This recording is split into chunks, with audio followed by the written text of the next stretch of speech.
Okay, so yep, TJ's back. So We left off at the beginning of our fight. It sounds like. yeah, so obviously you can go back and listen to it. You know, there's gonna be more stuff in there that I'm gonna forget off the top of my head. It was either Revalor or Dandy got the final kill on it. Dandy. He was freaking out and He was. yeah, So anyways, it started blasting. Yeah. Just started blasting. Yeah. So Dandy got the final blow on it. After everyone kind of spread out. You took the party through after it died. Its sword flung up into the air. Ohtar got a new sword. Yeah. Then you took the party to where you saw the vampire run off to, which was there was a tripwire, and it stopped an illusion of a wall. So it was just an empty walkway. Took a few minutes, and you guys finally got into like a dungeon that was actually like stoned out. There was a lot of crates with there were sunglasses and telescopes. Two vampire bitches. Two vampire spawns that were chained to the walls. You guys used some magic cantrips and killed it. As you guys got up or out, there was a hatch going straight up into a house in essentially the middle of Altanova. Connor found out after he kind of walked out a little bit.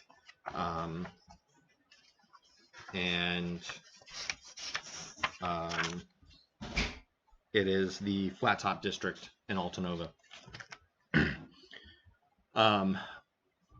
So I know a few of you guys grabbed some of I think you grabbed 3 pairs of sunglasses. Two? One to wear, one to hold. I thought you put one in your bag as well. I think Revalor took like a telescope. Yeah. And then you also found. Oh, that green gem with the diodes. Yep. Yeah. So. Dandy found one that was that was being used. Yeah. He grabbed that one off the floor, pulled the diodes out of it.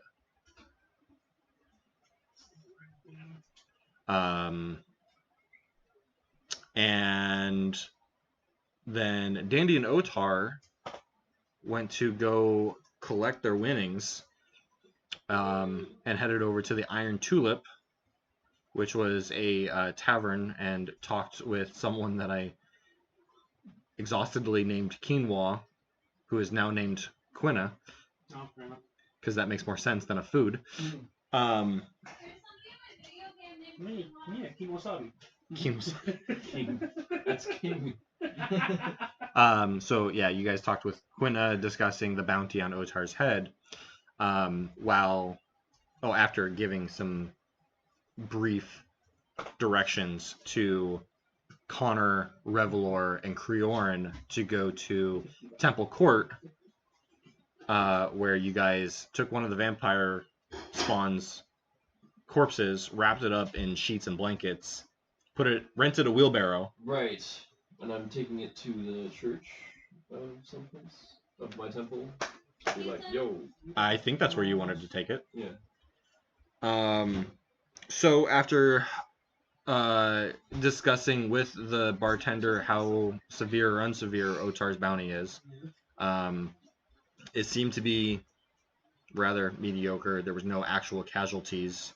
So you decided to tell the tale of Find the fire demon. Well, hold on, I have it written down of what you actually called it. I like that last section keeps the fire. That was a frying pan.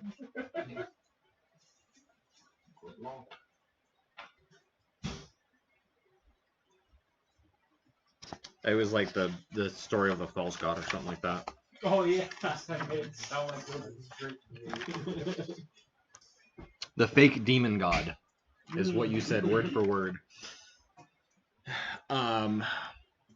Okay, so you three are putting a vampire corpse in a wheelbarrow. Yeah, you rented. And that you rented. Yeah. Rented. Not the corpse. Yep. I don't think most people pay for necrophilia. I think they just take it. There's some twisted people out there. So, who wants to go first? The Dandy, Revalor, and... Demons, so they can start there. Or, sorry, not... responsible party or irresponsible party? Who wants to go first? Responsible party. Irresponsible took over at the end of last time. Okay. Alright. So,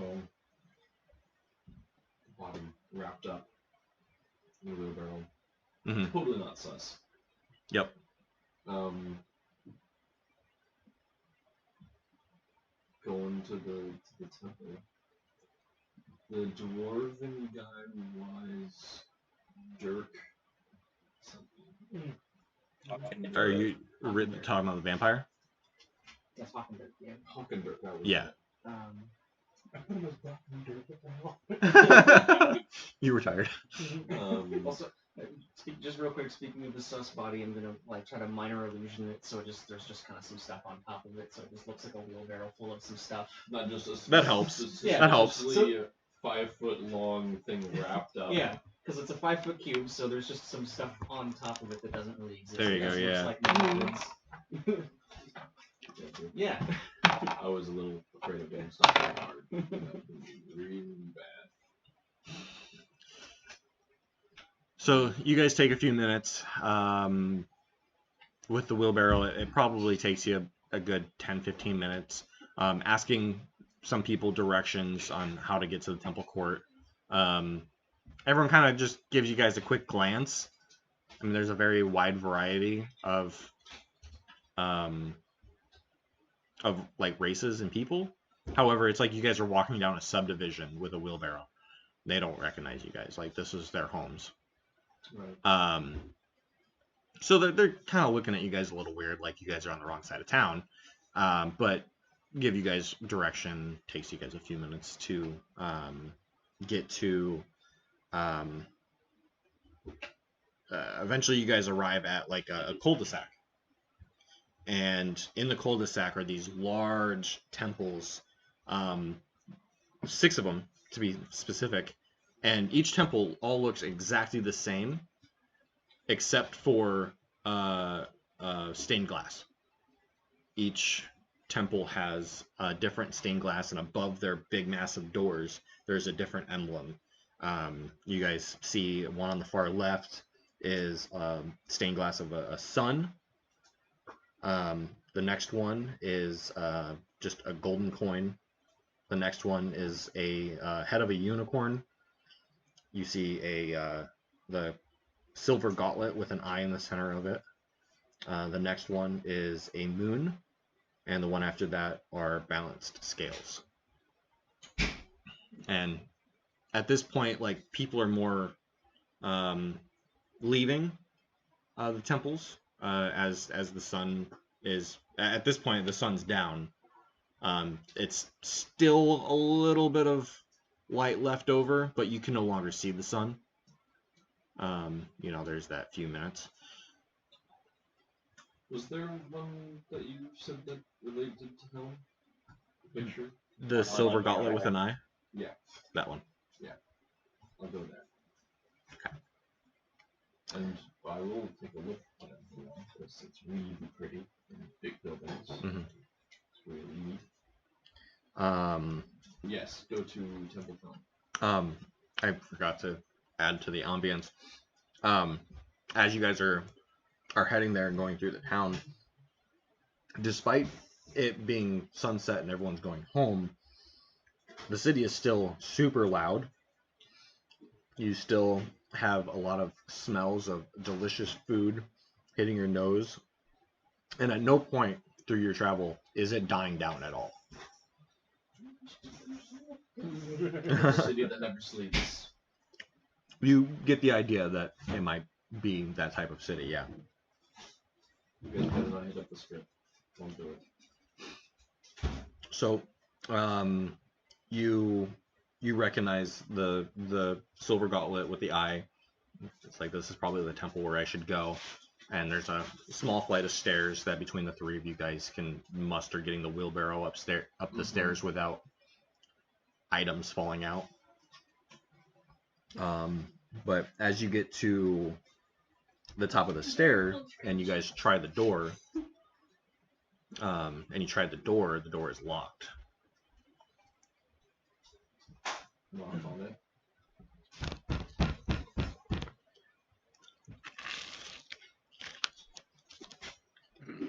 Priest is on his dinner break.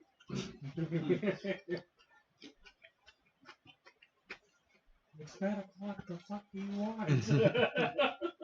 Oh, I wanted to ask, after the whole cave thing, who still has inspiration? I don't. I don't. used it to get a spell slot back. I used this because I had to reroll to hit the thing. Kriorin, you still have inspiration? As far as I know, I don't think it was used. We wouldn't have used your inspiration. And I don't think I think Ohtar's the only person who hasn't gotten inspiration yet. No, they Mhm. need for a saving throw. Yep. You have that meteor damage. Okay. That's what I Tell used. Ryan to get good. I rolled super dummy Wow. roll, and I said, you know what? This is a good time to reroll. Okay, so just Connor and Kriorin just have inspiration at this I point. believe so. Yeah. It's only like a few seconds, 15 to 30 seconds, before you start hearing a and the door opens out, allowing the three of you guys in the wheelbarrow. You don't see the person opening the door, but like you can hear the shuffling behind the door that there's someone behind the door. Right. You all come in. I'm going first. Okay. Having the wheelbarrow behind me. Sure. And you say, hello? Anyone here? You look forward, and it is before you say hello, you look forward, and it's very big inside. The interior is just as beautiful as the outside. Stained glasses along the wall, the roof. There's statues and paintings of the Helm, of great fights, and just like the Helm protecting people. Towards the front where you see the altar, you see there's seating, and there is a few humans, a few people, like sitting in the stands quietly. Some of them, seem to be a little lower. Either they're short or they're kneeling. And as the three of you guys walk in, you hear kind of an older woman's voice close the door behind you three. And she's, good evening, travelers, and welcome. You look at her; she's like mid-40s, graying hair. She's got some wrinkles. She's pretty short, like 5'4". And she welcomes you guys in, kind of looking at you guys a little weirdly. And after she closes the door, she relocks it. Is there something I can help you with? Somewhat. Mostly something I wanted to report. I'm Connor Smith. I'm gonna pull out a medallion of Helm.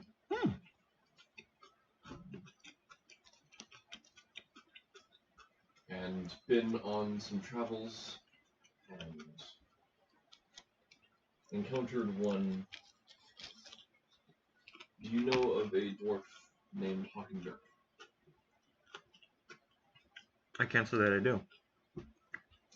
He has a house, I presume it was his house, in the Flat Top district. And he's a vampire. And he had one of these in his basement. Drop my other. Yeah, and then I'll sort of just tug the canvas away from like the face and the mouth. Let's show like the skin, the mottled hair, and like the vampire fangs. Like, oh dear, and like kind of push your hand to pull it back over. I didn't really know who to report this to. I'm completely brand new to Altanova, and I thought reporting it here would be a first step. Okay. Guards can be bought, but I think everyone here would be trustworthy. Well, I can assure you, you guys are safe here.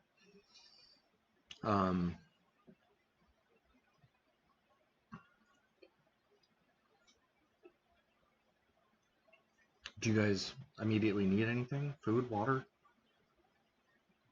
Water. We've been underground in hot places. Am I still wearing my water backpack? I just realized. Yeah. Unless you wanted to leave it at the house, Yeah, I yeah. don't think so. So I think I Like- just. Put it in your mouth and. Yeah, right. It's warm. Yeah. It's still water, but Still it's hot liquid. water, yeah. Drinking Okay. water would be nice though. Well, I could get you some fresh water. Yeah. That'd be great. Connor Smith, Hmm. and she looks over at the other two of you guys. Your names, please. I'm Revalor. Last name? I'm gonna roll for deception and see if I can. I roll for deception. You may. See if I can come up with a different last name. It's gonna be 14. Okay. I'm Revalor Anju.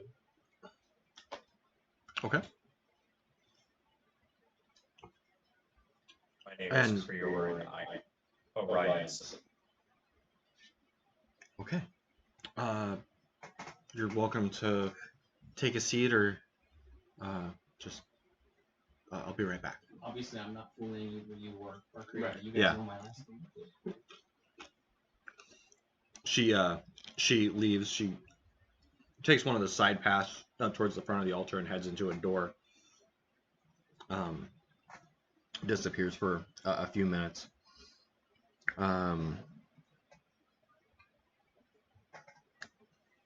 As you guys are waiting, a few of the people that are sitting in the stands, they get up, they finish whatever it is that they were doing, and they head to the door and they patiently wait. And I'll move the cart out of the way Sure. of the door. sure, of course. Did you want another one? And What about you, Ethan? Still finishing this one. But Okay. I will give you an answer later.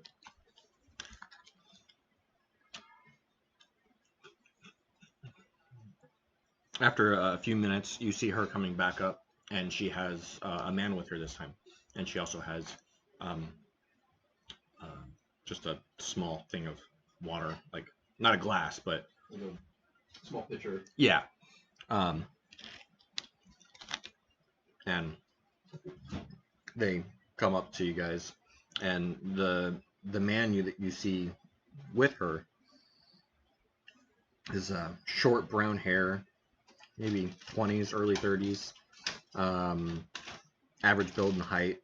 He's wearing dark blue robes with gold lining and a medallion identical to yours. And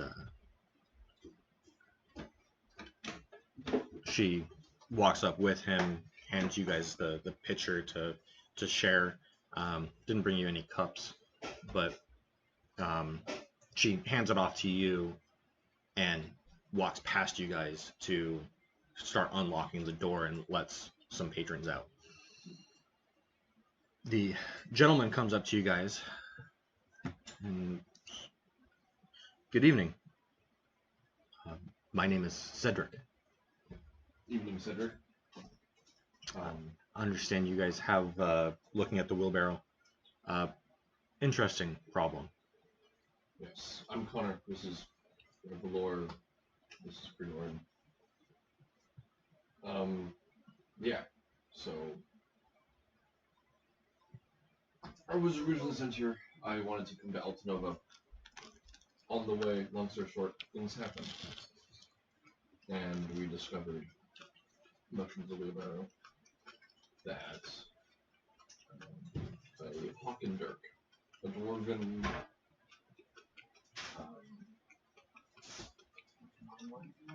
mine worker or guard captain of some rank, somewhere around there,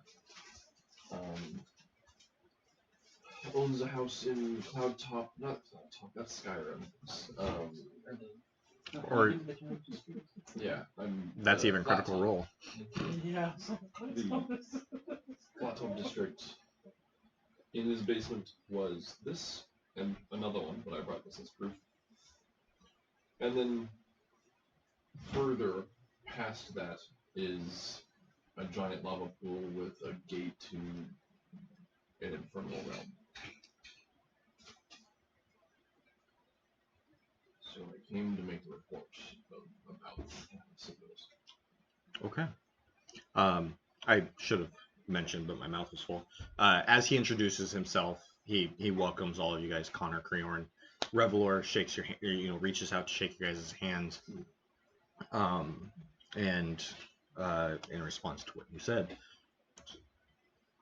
the undead problem is news to me. However, we're rather aware of the portal underneath there. However, it's been left underground for many years. Well, as we reached it, a big thing came out. We were able to beat it back down and it went away, but we only returned to this place.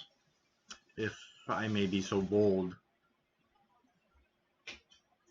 kind of a demonic armored face, big horns, Giant sword. maybe called himself Farid. I believe you called himself Kriorin. Yeah.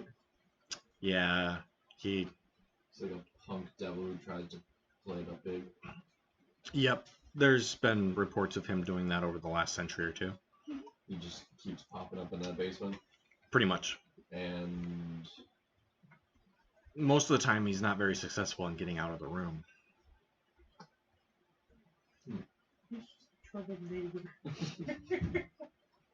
so you guys haven't decided to collapse the place, just sort of deal with it?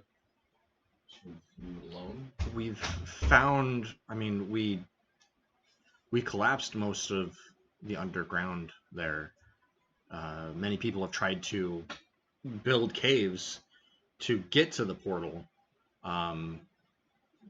We've done our best to seal the rooms so that he's just stuck in there once he gets there.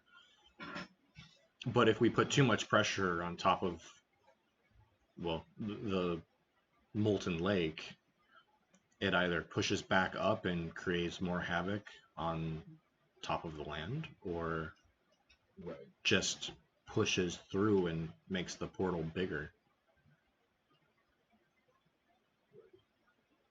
Okay, well, yeah, so the guy who had his house on top of the thing was a vampire. I don't know why he was keeping other vampires in his basement, but he was. Interesting. We chased him through the caves, ended up down there, fought Farid. He fled up into the city. We don't know where he is right now. And he's dangerous. We thought Farid would kill us. Obviously he didn't. And I just didn't really know what to do other than make a report of it to people who would possibly be able to deal with it. Okay. Well, I can gather some intel and see what can be done. Connor, I'm actually really glad you're here. We were expecting you a few weeks ago. I've been a little sidetracked. I can see that. Passport needed to get into the city. I've been around the area for a while. It's just, yeah. Haley comes up and is asking some questions. It sounds like they're talking about some sort of food that's being cooked. But as he's having a conversation with her, you hear inside of your mind Cedric's voice. How much do you trust your companions?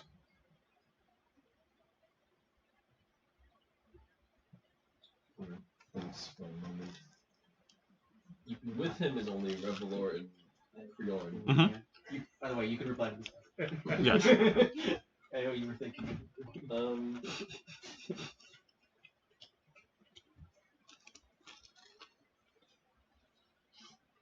Let's say I trust Kriorin. Revalor's an elf. He's a bit strange. Who knows?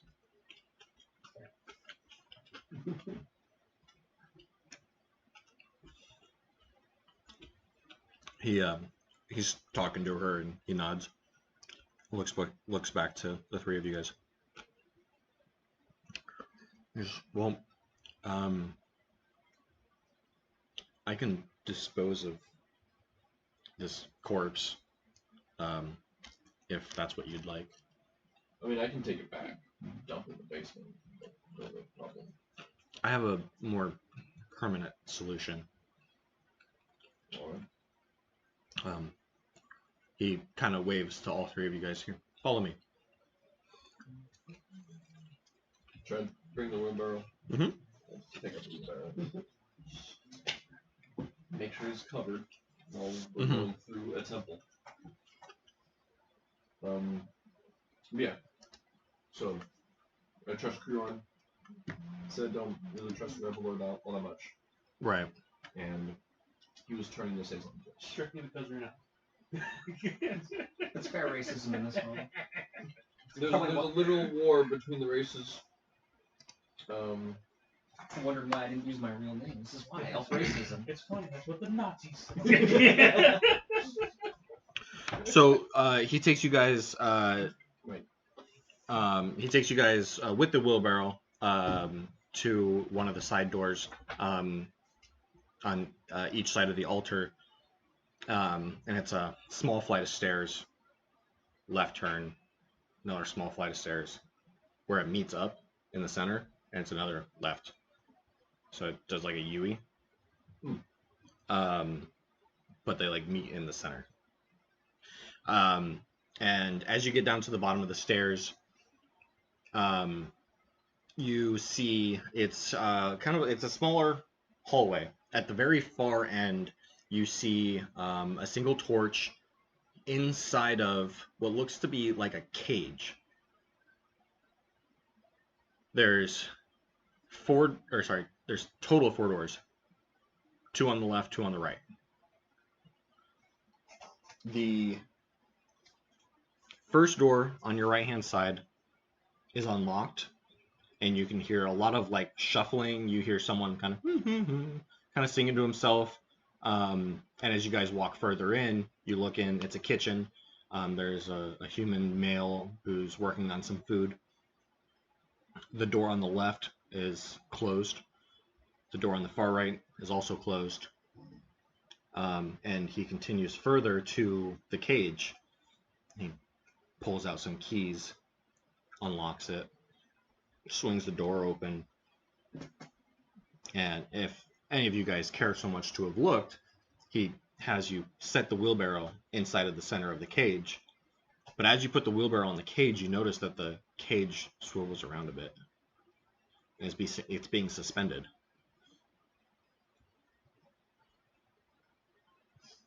I'm going to take the body off the wheelbarrow and then take the wheelbarrow back. Because if he's gonna burn it, I rented the wheelbarrow. This is a You'll get the wheelbarrow back. Don't worry. Okay. Don't worry. It's like that line of Leaves the whole thing in there. Locks the door again. And he pulls, there's one rope that's anchored, and he pulls it just once. And then he turns back to the first door that is now on your right. So it was on the left, is now on the right.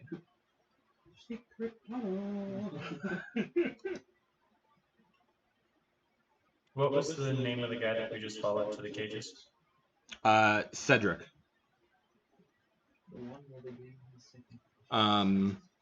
You would recognize the name Cedric. Cedric Macken. He was the elder that wasn't able to get to Kusha So he heads into the next room, opening the door for everyone to walk in. And it's a decently sized room. You see he's got a bed and a wardrobe on one side. There's a wide, maybe like 8-foot wide, looks like a filing cabinet, but it's got like 25 drawers.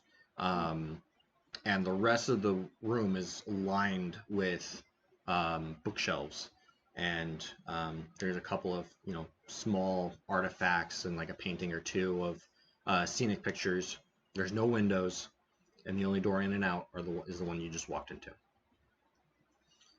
He closes the door behind you. He doesn't lock it. He just closes it behind you guys. He goes, "So, I heard from Freyharu and Celine you would have been here a couple of weeks ago. I hoped all was well, but I suppose I understand now. Even still, I see they gave you one of the packs. You could have sent us a letter."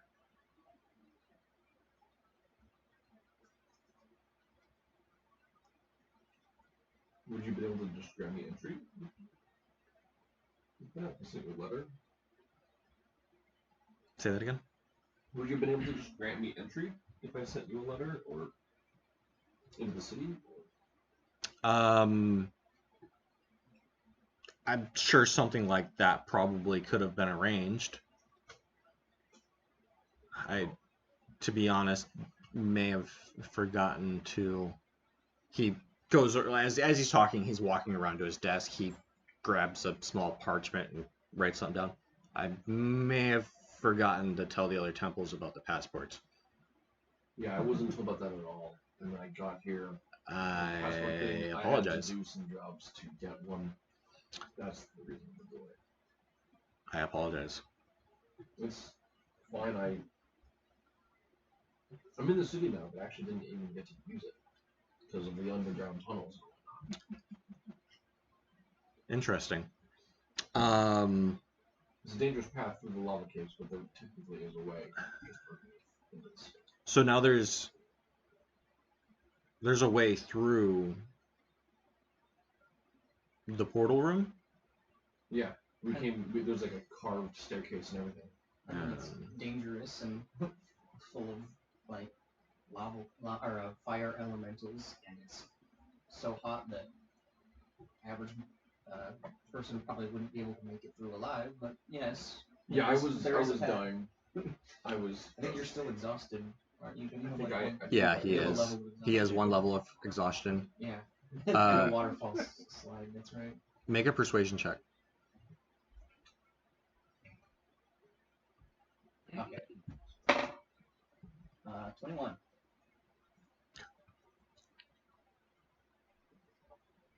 Where'd my d20 go? 18 plus 3. You got my D20. I don't want your d20. I want my pink die. You want your pink die so you can be like 22. I don't believe you. Is he rolling a persuasion because I said I didn't trust? Oh, there it is. You set the boundaries. You don't know. He didn't just go, make a persuasion check. Yeah, right? Okay. It'd be kind of weird if you brought that out of nowhere. Yeah. We were talking about demons and he says, make a persuasion. Just because I'm an elf? What? Yes, it is because you're an elf. I You don't live at war with your kind, right? right? I don't carry dice on. What? Well, despite my error, Freyharu has sent a couple of letters regarding your whereabouts. Celine as well.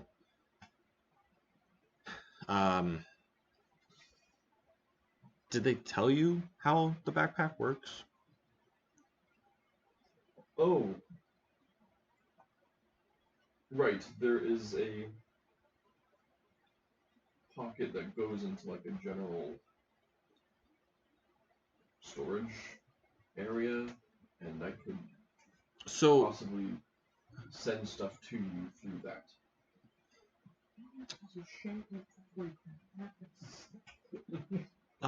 If you don't mind, Ender chest. open. Well, he doesn't want it. He goes, reach into the shared portion of your backpack, and at the forefront of your mind, think of parchment. Oh, I will do that. I'll reach in and think parchment and try and retrieve parchment that I didn't think about. It comes to your mind, or you think about it, and in your hand you feel a few small pieces of parchment come in, and there's 3 of them. One is signed by Freyharu, and 2 of them are signed by Celine, and they're lists. Trying to reach your cards with 714. What are the lists of? Hello, I am a wealthy One- Nigerian prince. Sorry. 1 additional potion of healing with the Helm stuff. 2 days of dried meat rations. 1 canteen of water. The next one has pastry. Do these look like orders? No.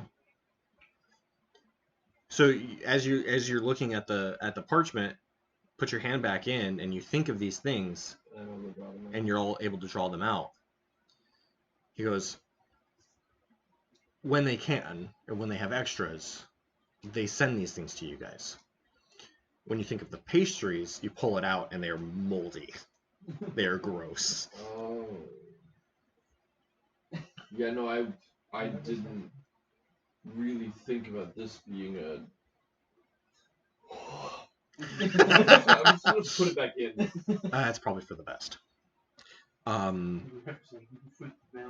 But when you also send in your, the word is escaping my face.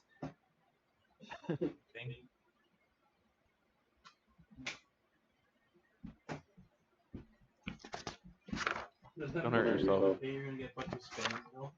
Maybe just every day, like, do I have mail? Yeah. Mail. Pulling out someone else's grocery list on accident. Yeah. Shoot. Do I have mail? And scamming pops in. Oh, God. Not that mail.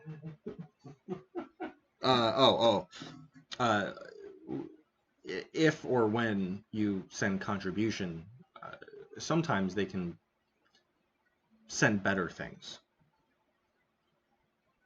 if they have it available. Okay. Could be just more food for the next few days. I mean, for all I know, they could shove a magical item through there for you. Or vice versa, they can store things for you as well. Right.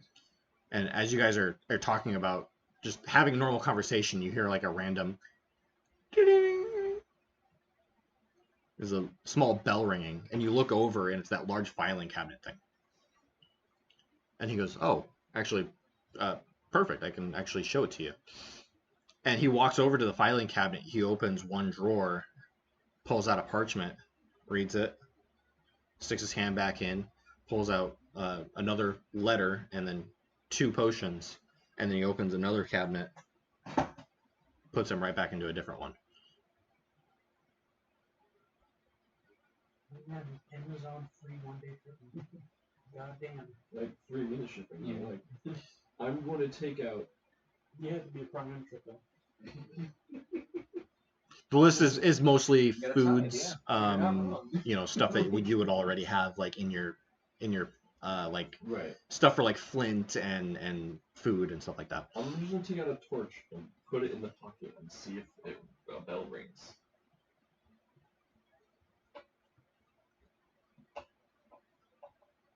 Oh, maybe this isn't how So how does this work?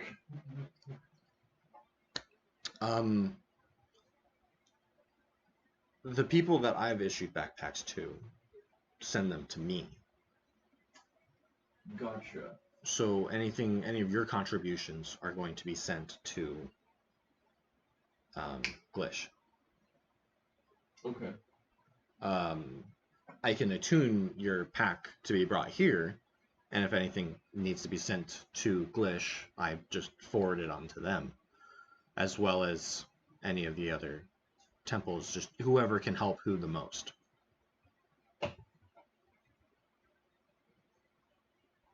I love Glish. It's a wonderful home. I think you might be more well equipped to help, though. We are in a bit of a newer building. Bit newer, bit bigger. So that'd be good. DM question: is the main of the bag of holding the whole stored? Is normal bag of holding. Gotcha. There's It's just the one specific pocket of Yeah. send this to my. Yeah, it's like you open your backpack and there's that one slot for like a laptop. Mm-hmm. That's Just that. Yeah. Okay. Gotcha. yeah. Very interesting. Okay. Well, I guess that explains why we haven't heard from you. Yeah, I didn't really think about that too much. I probably should have. I've been a little busy. Understanding. And if they didn't tell you, you didn't know. Because God just didn't think it all the way through when he gave it to you. He knew I would get it explained to me at some point. At some point. He works in mysterious ways. Yeah. Indeed he does. So Kriorin and Revalor. I must be frank. I don't know you guys. And in these times of war, some of our races are at odds. And he kind of takes like an extra minute to stare at Revalor.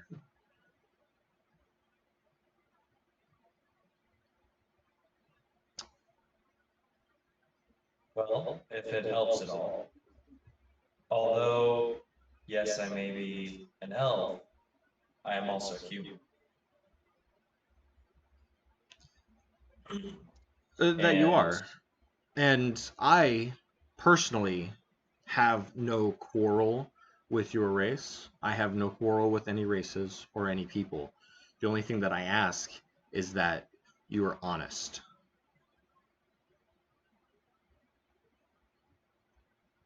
So there are things that I must speak with Connor about. And if you guys are traveling with him, it would include you.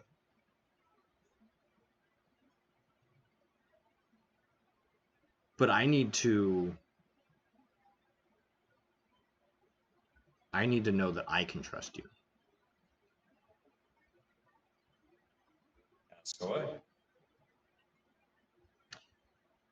I have a spell that will simply ensure that I am not lied to.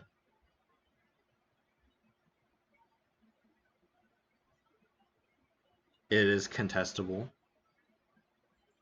but I will know if you are not under its effects. Will you allow me to use this? I will fight it. I do not speak for everyone, but I will allow you to use it on me. Real good thing Danny isn't there right now. The only thing I ask is that you do not ask me any questions about my family. Is that fair? Very well. Then I will as well. Okay. He casts Uncontested, with your permission. Yes. Not high enough level one. Goodness.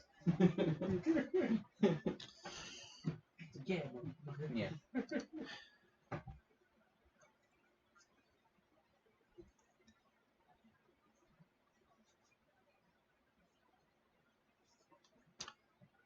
So he takes a What spell did he cast, or did you name it? I didn't name it. What he casts is Zone of Truth. Okay. So typically when casted, you would have a like wisdom saving throw to like get out of the effect. But he's not like casting a spell can often be considered aggressive, no matter what the spell is. So like he's telling you that he's doing it, and he's hoping that you will just accept the fail, not contest it, just let it wash over you. But the affected creature is aware of the spell and thus can avoid answering questions to which it would normally respond with a lie. Such creatures can be evasive in its answers as long as it remains within the boundaries of the truth. So you can say, I don't wish to answer that, but you can't actually like make Exactly. something up. Yeah. Exactly. You know, it's You can't speak direct lies. You can plead the fifth, Yeah. essentially, but you're not allowed to do it. so it's like I appreciate your guys' time with this. Let's start with some easy stuff. Connor, is there any more people that you are currently traveling with than these other two? Yes. Where are they now? Not sure. What did Dandy? I did not tell you where I was going. I just simply said we were gonna go look for an inn. I think you said you were. Oh yeah, you did say in. You said you told Ohtar you were gonna go collect his winnings. Right. I told Ohtar to give him the follow, but I told Right. them Yeah. we're gonna go get a place to rest. We're gonna go search for an inn. Don't really know. In the They were looking giant for an sea. inn to stay the night while I came and delivered you the body. Okay. What are their names? Dandy and Ohtar.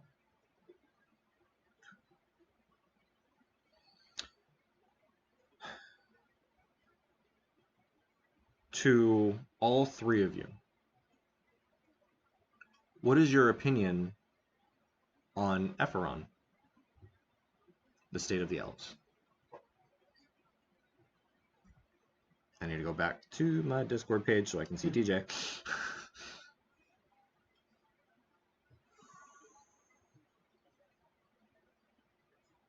My opinion on Epheron.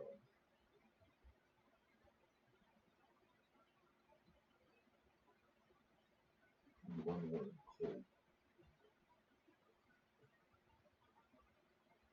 My opinion is somewhat mixed. It is obviously my homeland, but that family that I asked you not to ask about, I have some problems. I'm glad to be away for now. Let's just say. I find that there's a lot of parental issues in our universe. Indeed. Some people have a lot of no parents. And you, Kriorin.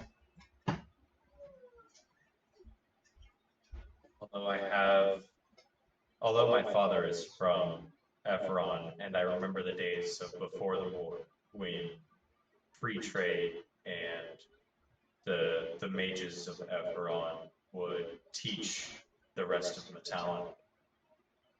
They ostracized my father for loving a human. And for that, I was banned from living there. I hold no direct ill will towards the people, but simply the rules that they have enacted. Okay.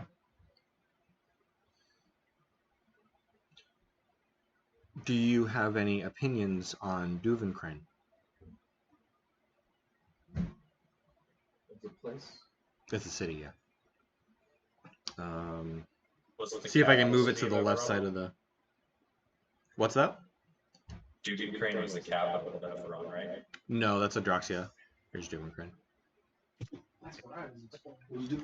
Was Duvencrane the capital before? No, Grana was originally the capital. Toronto.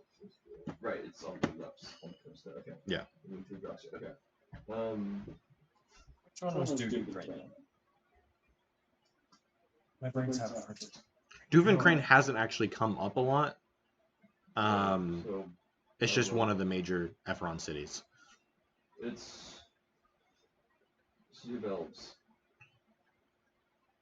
I don't really know much more than that. There are many fantastic dig sites there, and archaeologists. It's a very interesting city, but that's the only thing special I can think of. You don't have to answer, but where were you digging? What was I digging? So I was digging in an old tomb. I remember. Was it like a dragon tomb? Yeah. Yeah. I was digging in the tomb of a dragon. It's the ruler of Duty. What'd you say? If I remember right from what Revalor was telling me, the red dragon used to be the ruler of Duty Crane. He was considered a protector. His name was Garmoth. He was an ancient red dragon. Exploring different dragon tombs. Very fascinating.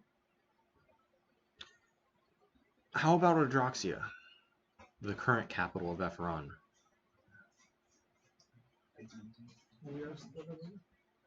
No, I just asked Duvencrane. yeah. Oh, no, before you ask, just Ephron in general. Yeah.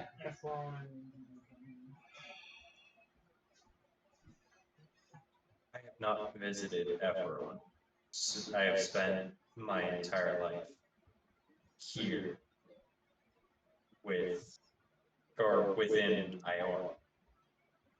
So my opinions of Ephron apply to all of its cities.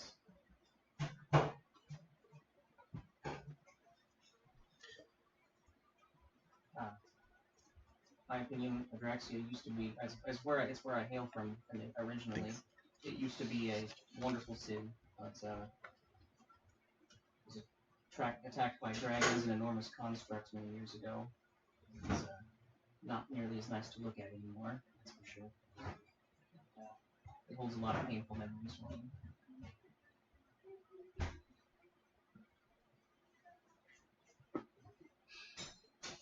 Helm doesn't speak. He's just nodding to what Revalor said.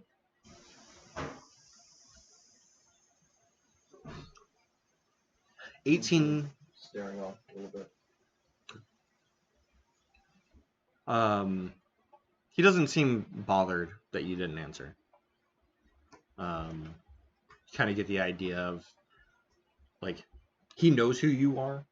He knows that there is a connection between the Helm and yourself, and he trusts that.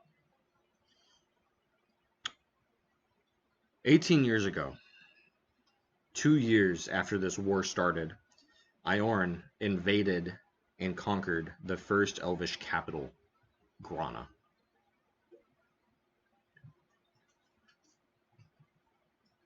Do any of you have opinions on this?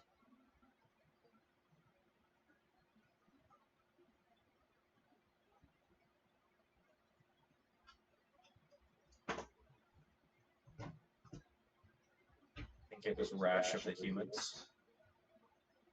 I know it is their nature to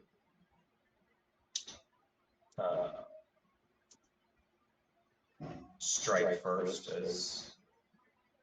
as I was taught, but I believe that it was rash of the humans to make such a bold move as to conquer an enemy capital.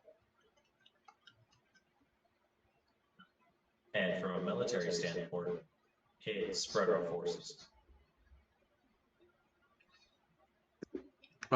You would know that they took Grana easily because Grana was so separated from the other elven cities that they actually had more land, like the human territories had more land in between Odroxia and Grana, that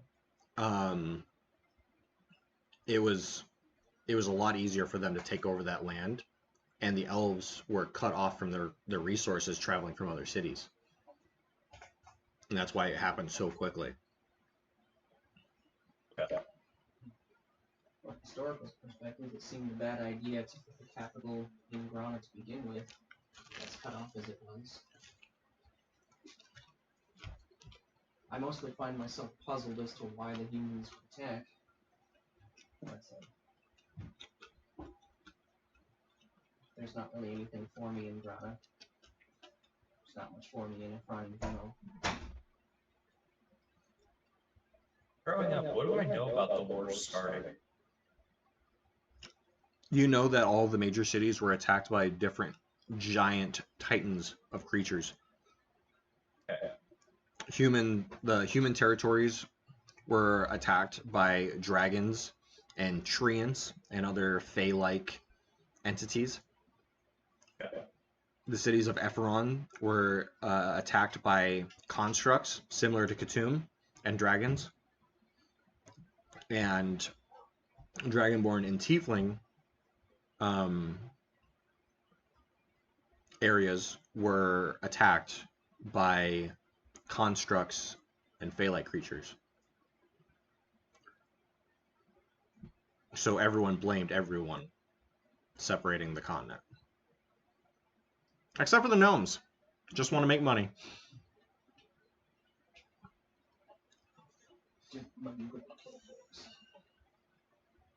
In the first few years after the war began, Grana was the first to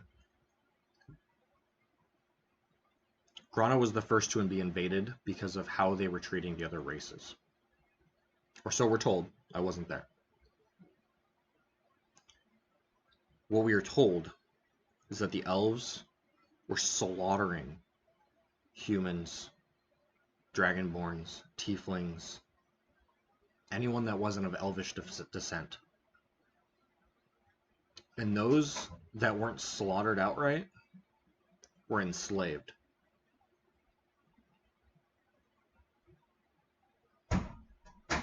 If this to be true, what is your opinion?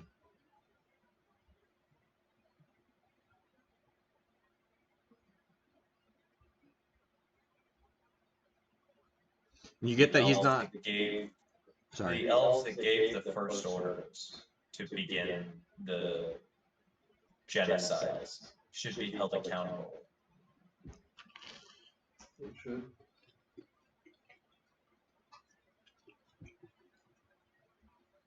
Trevor was kind of pondering this question.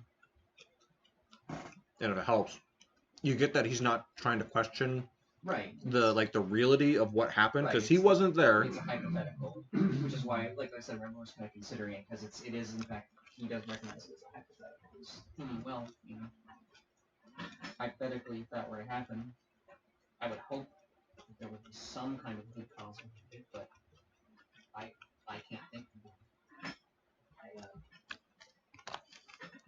I don't support the slaughter or the enslaving of people for no reason.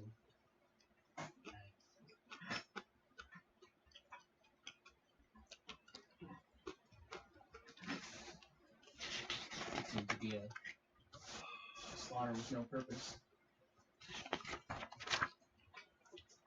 What's this guy's name again? It was Cedric. Cedric. Cedric. Is that fact not... Is the story of slaughtering humans in Grana not an established fact? It's still rumors. According to information that I have, it is fact.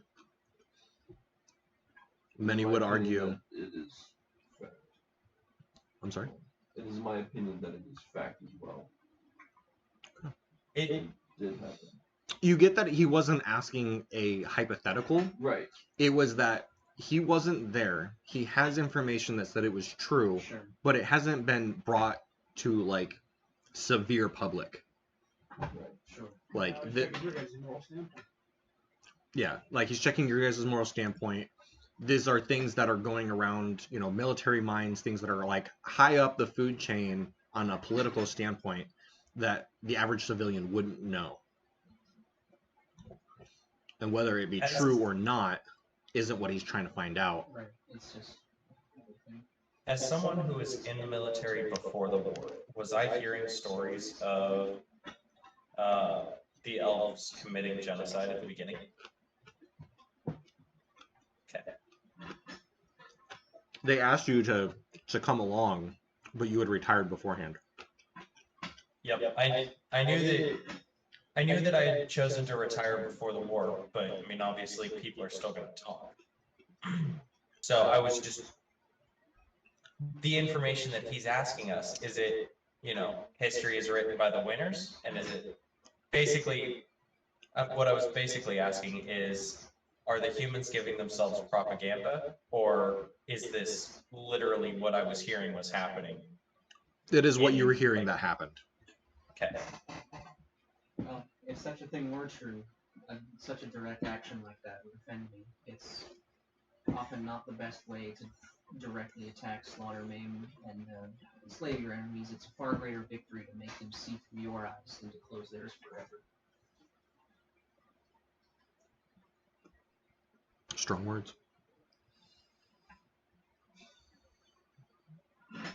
According to my reports, shortly after the invasion of Grana, the existing rulers escaped Grana and made their way to the new and current capital of Epheron, Adroxia, where what's that word that you used? Allegedly. Allegedly. Yeah. Allegedly, the rulers of Grana, the rulers of Adroxia, have created an organization to force humanity back into their place. Quote, back into their place. And since the loss of their last king, without an heir, the organization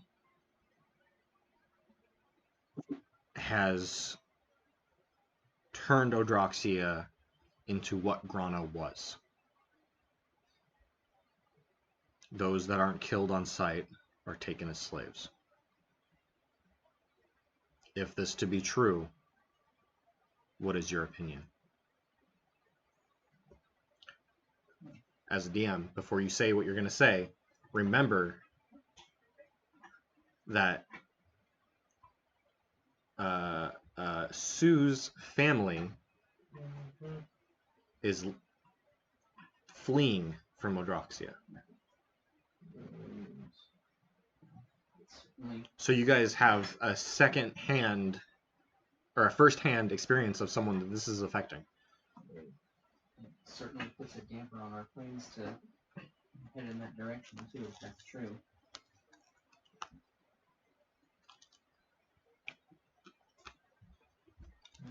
If they are continuing the atrocities that Grana started at the beginning of this, then they still need to be held accountable for their actions. I have no use for monarchs, hierarchies, large, powerful organizations. This is one of the reasons why if this sort of thing is true, then it's something that threatens. It's something that threatens to throw off the balance of the world.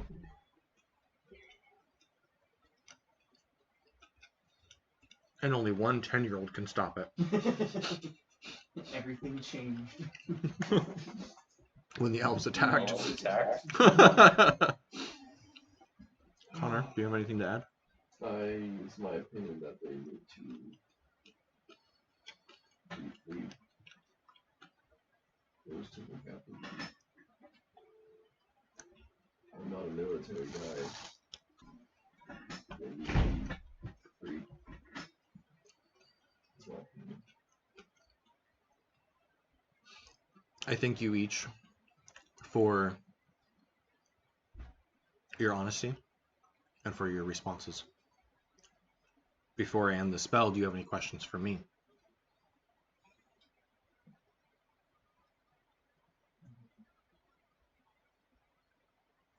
What do you know of Marcus Mittalon?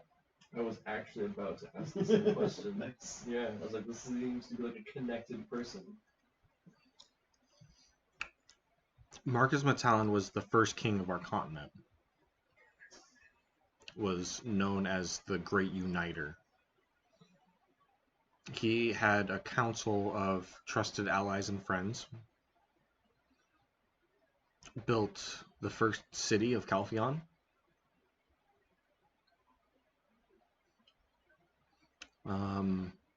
This was about 100 years ago, of course. Some of the council members are still alive.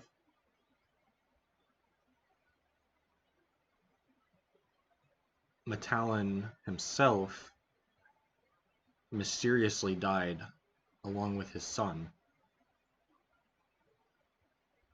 but no body was ever found.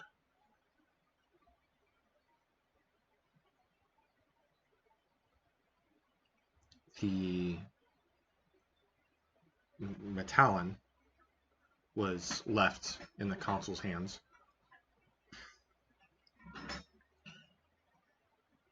More cities were built.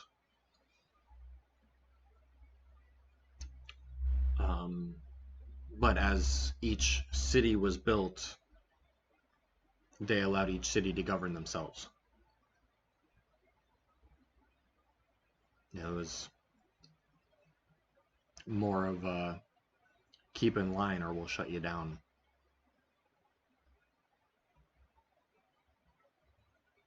But about 10 years after Mittalon passed, the council just kind of dispersed.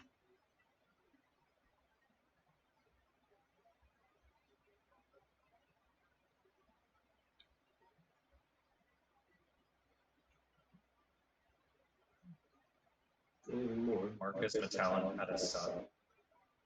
And a daughter. What happened to his daughter? From what I know, she lived a good long life. They lived in a castle not far from here, actually.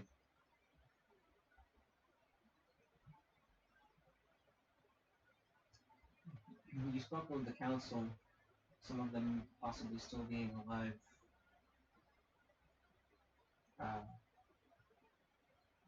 Would there be any clues to where they might be?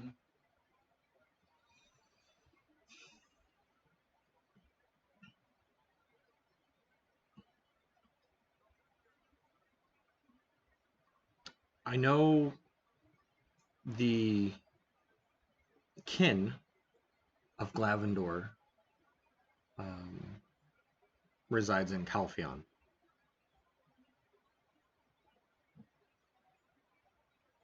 And from what I understand, King Lillivine is still in Port Rat.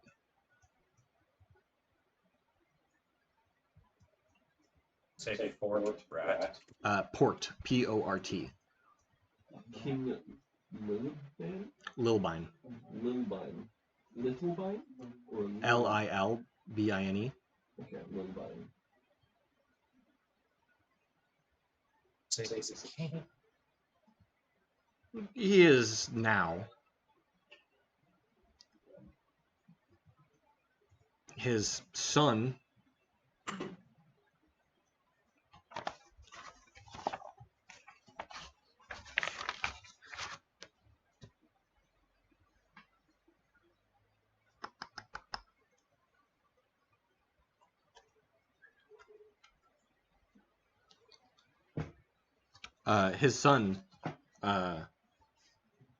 Prince Barid, is actually who started Altanova. Still resides in the city. His son? Mhm.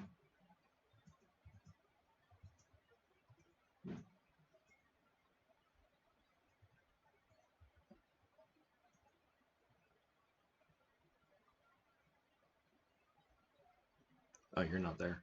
Not there. Yeah, but you haven't. Oh, right. You've been awfully quiet, Dandy. No. Oh, there have been plenty of times Danny would have been speaking up. Oh yeah, I know. That's interesting. Let's see. And what of the others? You'll have to forgive me. I don't quite remember everyone on the council.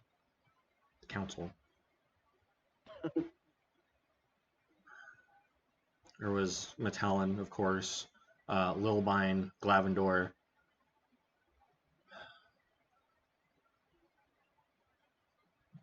I believe there was a ephemeral. Zeno, Adthor, Ethel. A Famrail. Famrail. Yes. I would imagine ephemeral's probably still somewhere in that one. Assuming he's still alive. You get a message mentally. Due to our agreement, I will speak no more. Understood.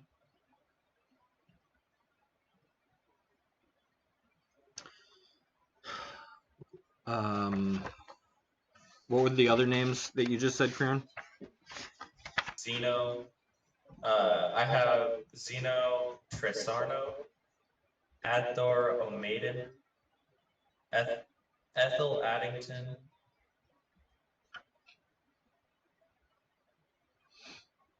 That is so. Yeah, there was the king, the 6 council members, and then Orion as an advisor, Right. who often was listened to as if he was on the council. You'll have to forgive me. I don't quite remember everything from that time. I don't know a lot about the rest of the people in the console based off of memory. I'm sure I've got a book here I can find more if you'd like. But those are just a few that I know of offhand.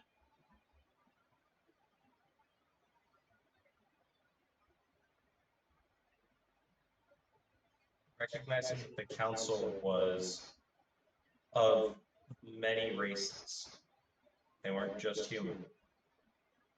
What were your thoughts on the council? I have no ill will. There were gnomes and elves, half-elves, humans. No one of great diversity, but they were fair. They kept each other in check.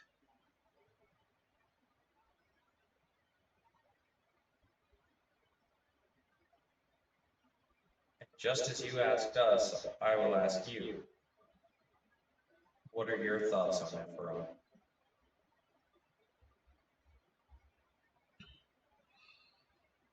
To those living within the city limits, or just the state, I have no ill will. For those that go out of their way to murder or enslave other people because of how they were born, I do not like them.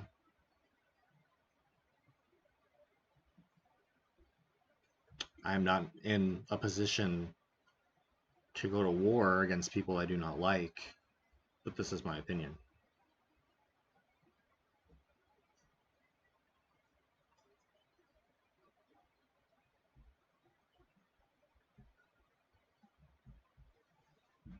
What does the Helm say about the atrocities that the elves have committed? Or what do the teachings of the Helm? I don't know if he can communicate directly. I genuinely don't know. But what does either the Helm or the teachings of the Helm say about the status of the war and everything included? The teachings of the Helm tell us that all life is intended to be protected. He only speaks to a few of us. And those of us that he does talk to often become great adventurers, great protectors.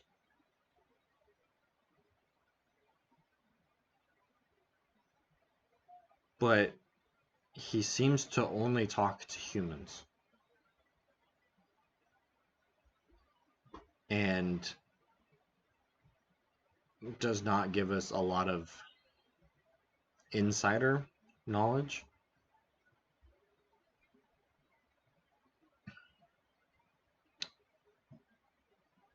We do what we can to protect who we can.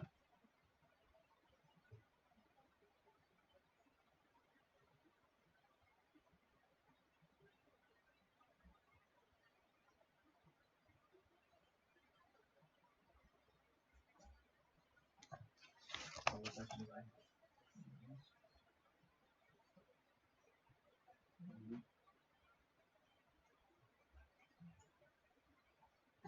What's gonna happen to the body? What was that cage?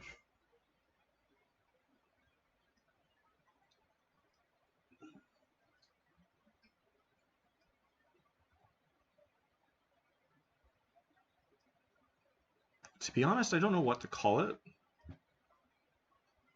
other than a forge. So it's a big fire. Yeah. You're incinerating the body. Yeah. And it's not gonna burn the wheelbarrow? No. How's they're gonna dump it out? We have someone down there. Gotcha. As long as you get the wheelbarrow. I just Yeah. I rented the It thing. was a It's ransom. probably back up here at this point. Okay. Well, If that is all for sensitive questions, I'll end the spell.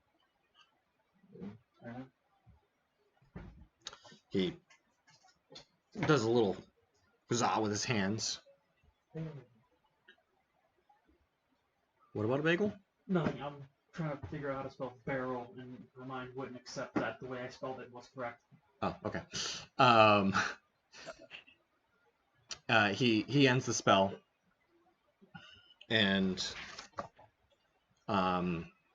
you get a mental message. If you'd like, I can tell you more about what I know about the Zirquin family. I suppose the red hair gave it away, didn't There's not a lot of elves with red hair. it? Noted. He stands up after ending the spell. This is a quick little stretch. I believe that I can trust you guys. All of you guys. With that being said, there's a lot of work to be done. And he turns around to one of the hundreds of books around the wall, and he pulls one spine, tilts it back, and you hear a and he pushes one of the bookshelves away, revealing a hidden room behind his desk.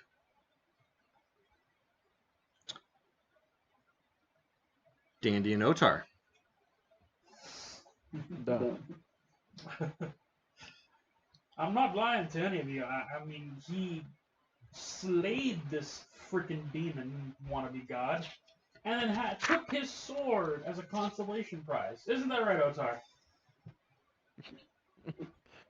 Ohtar's gonna just like nod his head and hand. He's gonna take out the sword and hand it to Dandy. No, wait. Yeah. It's a two-handed sword. My strength is 10. Yeah.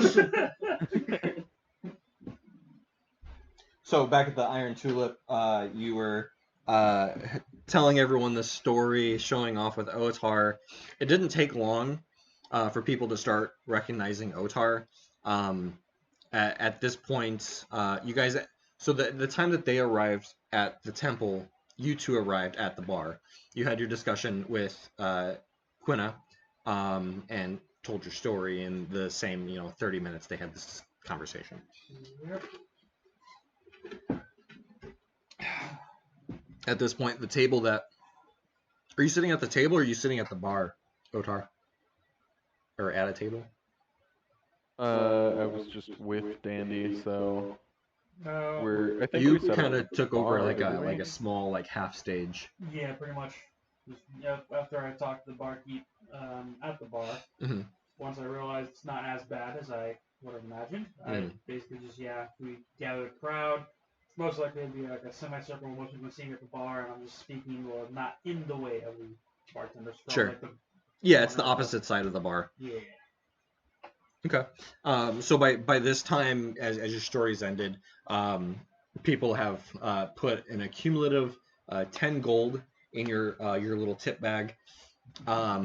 And Ohtar, you now have 2 additional ales brought to you, as well as about 6 shots of liquor that were not paid for by you, that were given to you as Ohtar welcome back.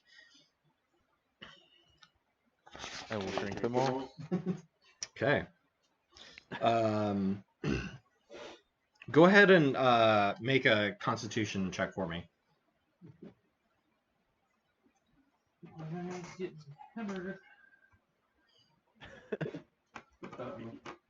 I'm trying to get this count off my lap. One. Move one. Dude, I keep losing That's my a very die. interesting way of There saying it is. pussy. When I got my cat, I was making that joke where it was just like, well, I'm gonna go meet this girl, and I'm gonna go get a cat from her. So either way, I'm getting some pussy. 18. 18? Yes. Nice. And I would like you to make a perception check, please. Oh, perception, my favorite. I don't know if dice wants to screw me today. Hey, it's this one. I do have a high perception. Not high though. 8.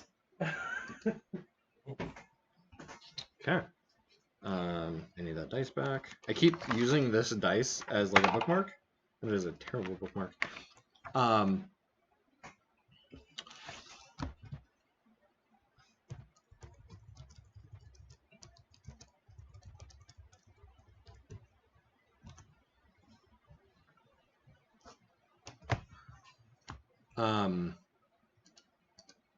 Okay. What you don't see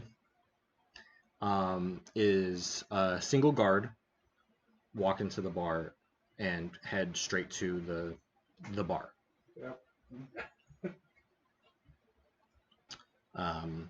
Talking with Quina for a few minutes,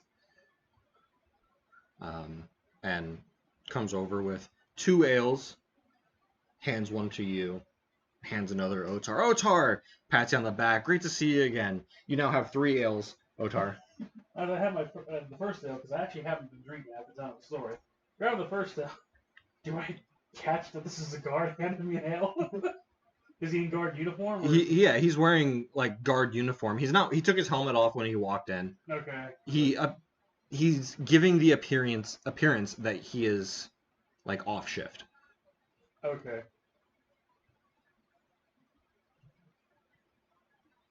Can I make an insight check to see if this guy did anything to the drink? Of course. Last thing I want to be is roofie when I'm my first night back to this place. Oh, cool. Are you sure? That seems like the kind of thing Danny would be into. Depends. Let's do dirty 20. Okay. There is nothing wrong with the drink. This is legit. Took a small gulp and then set it down though to. Go ahead and make a constant. I'm kidding.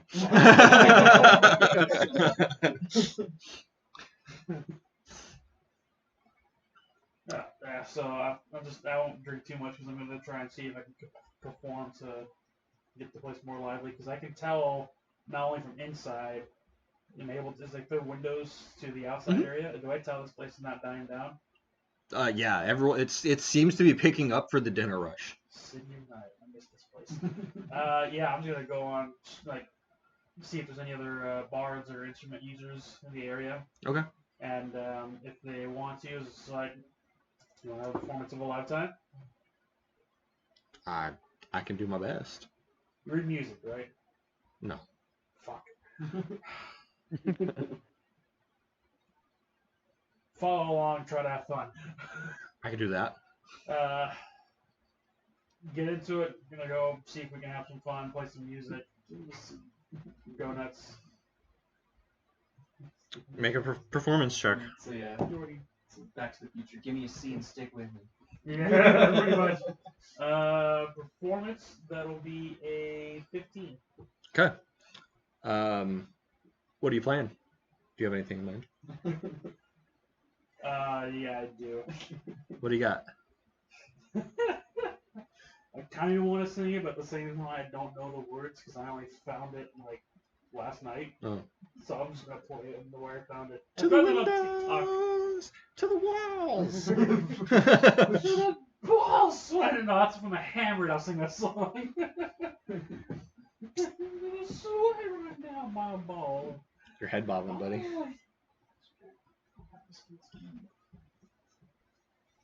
So yeah, once everyone's getting together, we're having drinks, having a good time. My signal's not that good. I need to get there.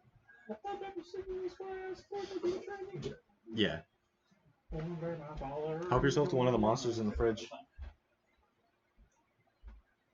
I knew it was just last night. There's no way like that was a short time.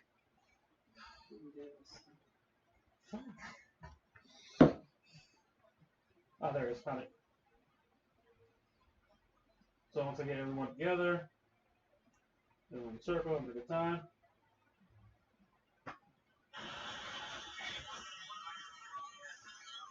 Okay, that was the part. Thank you for the ale, sir. Yep.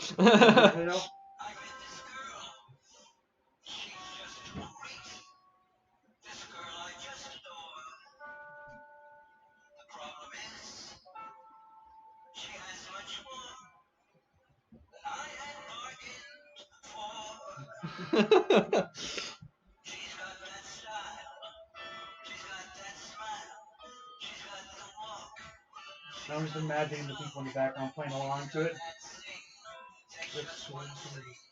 She's got a penis.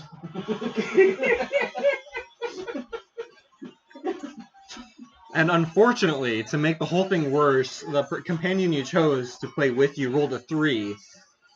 He is out of tone, out of tune. Timing is wrong. A penis. And everyone is just laughing so hard. That's all this was, just this together. As you're singing and the moment it became bad music, it just became a gag. Yeah. So I'm just singing this. Yep. About 3/4 of the way through your song,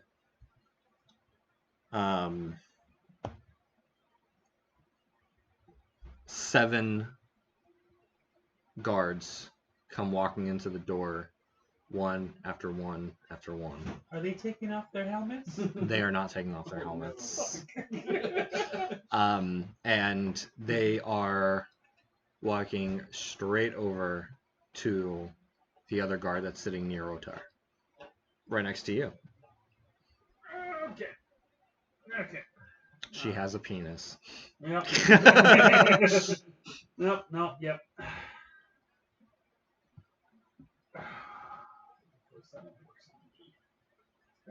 Alright.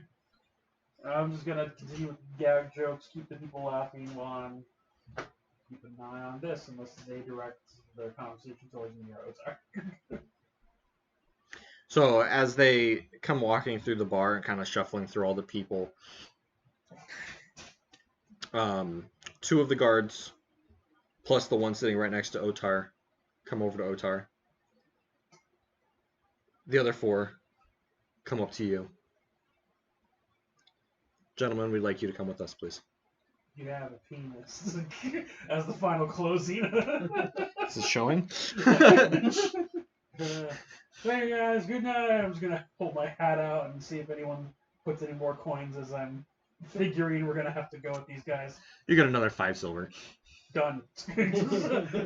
Pop in my hand, put my pouch, put the hat on. It's like I look over to the guard. I'm waving up to everyone. I like whisper to him. On a scale of 1 to 10, how in trouble are we? Just want to have a word with you. Fair enough. Oh, sorry, we're gonna talk to people. All right. Huh? You keep your going to tell. Normally in the bread bag. I gotta. Wait, did Ohtar just actually have a solid response to something?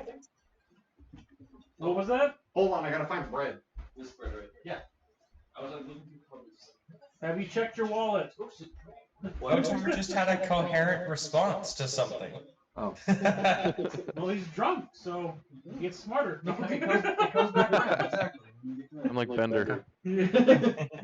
So, arm in arm, the guards escort you both outside of the They're not tavern. actually, like, carrying us. Right? No. We're just shoulder to shoulder. You guys are being Okay. civil, they're being civil. Cool. Yeah, this is acceptable. They escort you guys outside of the bar and head down to where you know is they head down towards the pit. I'm just during the entire time walking down the thing and like trying to get them in the groove as well, but I'm just still just she has a penis. I'm trying to make them sing along. Did we rest yet? Nope. No. Henceforth, I am being a cooperative bitch. How many hit points do you have? Hit points, I'm full. Oh, 'Cause I okay. did have So you saw the me. short break to Okay. heal Sure. up. I Yeah. think does my short break do back Wait, water did we take a concentration? short rest? Nope, I don't. We took a short rest after the fight. Then I have my spell slots back. Yeah, Oh, did we? No. We decided not to because I don't get my bardic inspiration back. Okay. You guys don't get stuff I back. thought we didn't because I was like, I still don't have any spell slots. I think I left. took a health potion is what it was. I think that's right. Yeah, I took one of the health potions. I think we topped off with other stuff. Yeah. Okay. So, as the 7 guards are escorting you guys towards the pit, you go a little bit past the pit to the biggest building nearest. You imagine from their second story, they've got a perfect view right into the inside of the pit.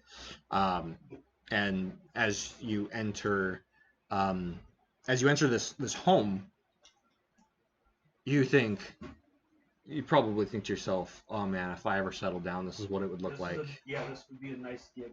Super ostentatious. It's got rugs, animal heads on the wall, statues, Not beautiful paintings, Yes, Um, and a few of the guards stay outside, and the other few bring you guys inside. You guys turn immediately to the left. There's a big office. There's artifacts and paintings. Big red, blue rug underneath. Have you guys take a seat behind the desk, and you hear one of the guards from the first room into the house, not the office where you guys are standing. They're here, sir. You're, perfect. And you hear a little bit of a pitter-patter coming down some steps. And the door opens, and you see one of the guards' arms open the door for him. And you're looking about at the height of the guard. I would, because being in the business that my family's in, we probably would have scouted out knowing who the owner of this establishment is, and I think I would naturally look down for the gnomes and the halflings that run this place. Sure. And sure enough, as the guard opens his door, below his arm, you find Niobe wearing a red robe, like a nightgown. Yep. And he walks in, being joyous and loud, big ear-to-ear grin. Gentlemen, I am so happy to see you. I'm going to do a stand and a slight bow until he gets his seat. I'll take my seat afterwards. How's it going, good sir? Fantastic. Ohtar, welcome back to Altanova. It's good to Ohtar's see just you in like, good "What's up, health. Naya?" What's that? Ohtar's just like, what's up? Good to see you in good health. And who might you be? My name. Well, I don't actually pause in the game. I was gonna say something, but realized, nah, I'd rather not just frame someone else. So, If you're going to, make it quick. my name's Andy. Andy, okay. I am his new manager. Oh, I see.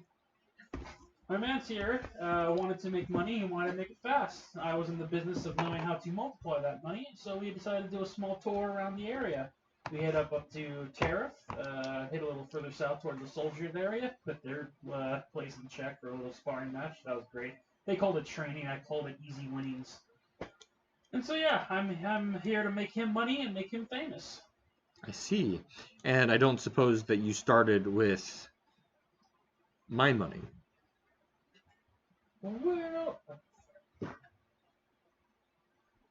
Well, I did see his first fight here. There was a whole thing that went down. I don't know what was going on with that. The whole uproar and everything. And after that, we found ourselves on our way out together. I had to go get a new passport. People keep stealing, destroying things. It's a crazy place this place is. Indeed it is. But I had to get my passport. Apparently this big guy was heading in the same direction. We just happened to travel together. I talked about making him money and famous. He agreed, and ever since then we've been traveling together.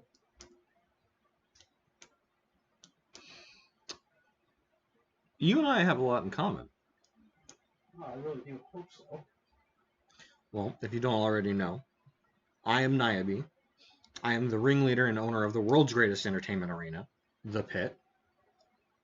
Now, Ohtar, we have missed watching you kick asses and take names. But unfortunately, I cannot allow you to come back until what has been stolen is returned to me.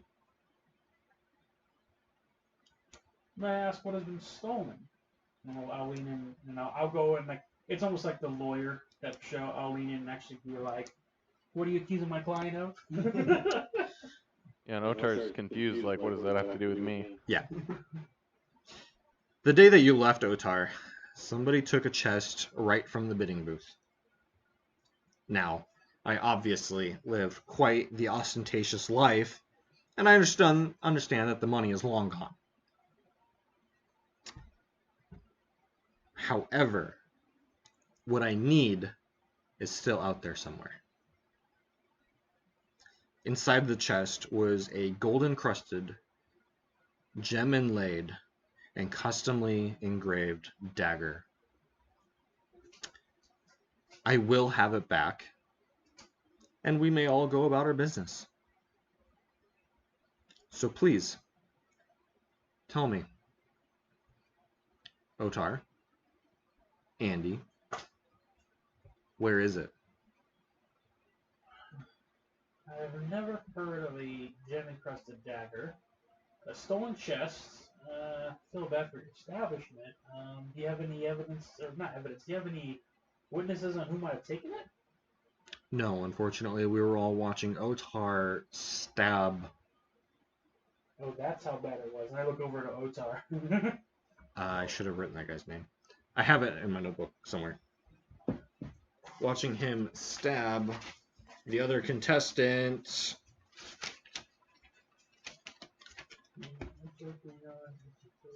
Nokrin the Great. Oh yeah, he was so great.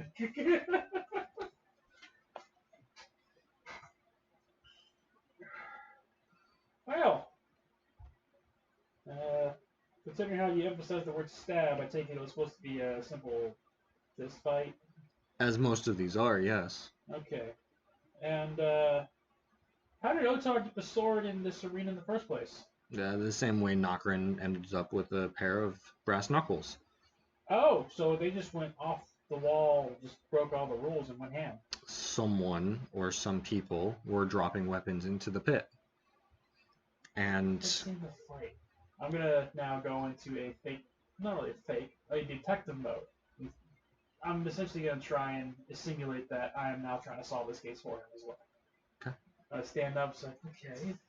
So people were fixing the fight, and then afterwards, Okay, what was the last time people had eyes in the chest? I take it your guards were around the area, correct? Halfway through the fight. Okay. And then around the fight times when the weapons were thrown in. After the weapons were thrown in, what time did the guards leave? Was it After all of before the or commotion. after? It was after. It was reactive. As a reactive, the guards left. And someone went in and took the chest. I assume the chest is fairly big sized. It held a few thousand gold, yes. Okay. So it's not something that only one person can carry by themselves. They would have to have someone else helping them, especially if they wanted to get out quietly. When everyone was searched away, these people somehow snatched the chest when no one was watching and was able to escort it past. Do you have guards on the outside of this facility? Mm-hmm. But did they also respond, or were they still outside? Not all of them. Some of them were still outside. And none of them saw anything. Interesting. Have you been able to question the guards if anyone had talked to them afterwards about turning a blind eye for a small coin? I have interrogated all of my guards, yes. Hmm. I do know that I'm looking for someone named Wanda. Wanda. And who is this woman? I assume a woman. Someone that paid for Ohtar's emission. See. I know that Ohtar lacks the mental prowess to scheme such a heist. Yeah. But you two must have an idea to where the culprit went. Well, I don't know about an idea. Like I said, I just met him on the way out after seeing the fire erupts, and when things got crazy, I decided to step out for a drink. And when did you see Ohtar leave? Oh, I only saw him outside the gates. As we left, he left. We met each other. Someone messed with my passport, so I couldn't get back into the city. Someone messed with his passport or something like that. Did you get your passport stolen as well, Ohtar? Or did you just simply forget it? It could be either or. I think I forgot it. Out of character, I think I forgot it. I can't quite remember though. Your passport was being held by someone else. That's right. That's right. You, not quite the most responsible person when it comes to parchment. Yeah. So Ohtar is gonna answer. I don't know.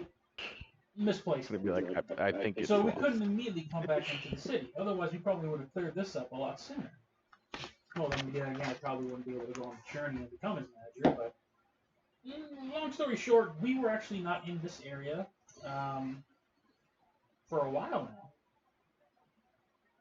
And so, yeah. Ohtar, do you remember a Wanda? Ohtar just finished spelling, or sounding like Naive was spelling. Yeah. I just rolled an 18 plus 5 for intimidation. He's gonna stand up, slam his hand on the desk, Oh, Jesus. and kind of loom over Niobe and go, "You dare accuse me of stealing from you?" I do not Moment accuse of you of clarity. anything. Ohtar. Hey, we obviously agree that you Hold could- on, you Andy. did not steal. He is clearly talking to me.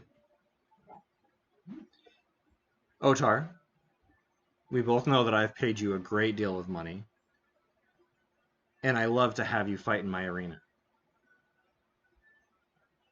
I don't think that you stole anything from me, but I think this Wanda who paid for your admission has played you. I simply just want to find her. That is my cell phone. Yeah, we were hearing that. I was like, This is changing It's the your tone room, I think. completely. Didn't Ohtar have a dream about Wanda? What was that? Okay, so completely out of character, because obviously I'm not there. Yep. Isn't Wanda your mom? Yeah. So Ohtar had a very vivid dream about Wanda. Very vivid. My, location-based vision. Phone's been in the bedroom Would this you- whole time. would Like you I care just got to, Ryan's text message. Oh. Tell hi, Abby. The last time you saw Wanda. I'll tell you right now, we weren't. We only hanged out like the withspan of a few hours to a day together. If Ohtar even remembers that. Oh, Ohtar remembers Wanda. Well, yeah, I'm talking about the family. Oh, That we're an actual family. yeah. Otar's gonna sit back down. Thank you.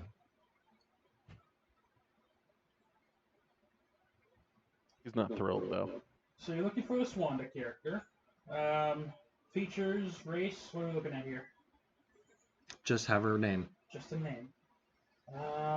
And she stole the chest, but you mainly want the dagger back. Let me see. Does anyone... You said I would remember her for sure. Now, you had a Like dream enough- about her. Enough to give a description of what Yeah. she looks like. Yeah. Okay, then I would probably give that Okay. based off of the last the last segment of conversation with Nivy. Okay. So, beautiful, voluptuous, blonde. Okay. So Wonder Woman hired him to come for the fight specifically. The chest is gone. This dagger. Was there any other items besides gold in this chest? There was probably some gems and whatever else was put in for bidding. But the dagger was the most... The dagger was what I set in there. The most recognizable item. Is the Thinking only of- thing I care about. I think it's... In my mind, if I would have done this, I probably would have sold items that I could be easily recognized with. That dagger being as descriptive as you gave it, I wouldn't want to hold on to that. Have you checked the pawn shops and everything around the area? I promise that is not in Altanova. Ooh. Well, some of your researchers would bet you hear about that instantly. Is there any other underground traders that you know of? Surely with many of your connections you hear of things outside of Altanova? Black markets and everything like that? From what I know, yes. I don't know if you want to check there for this dagger of yours. In the meantime, we can keep an eye out for this Wanda. Give you a heads up if we have eyes on her. And if we're actually able to retrieve said dagger or person, is there a reward for whoever returns this item? Roll an all around, just roll a deception check. Is it lying? Because I haven't... That's fine. Oh, I don't trust these. Come on. 19? Okay. He rolled a 2. You hear him go from his very calm and collected, yet still loud voice to, "Guards! Everyone leave the house!" Danny semi-naturally stands up to leave. Just like, Otar starts walking out. oh, just the guards, just the guards. Oh, sorry, hold on, just the guards, we're good. He's just like, why couldn't I deal with smart people? Pushes his glasses back up after hearing the door latch close. I will pay greatly for this dagger. If this dagger is set in the wrong hands, I will be killed on sight. Definitely concerned and puzzling look over Andy's face. Are we talking cursed item or family heirloom?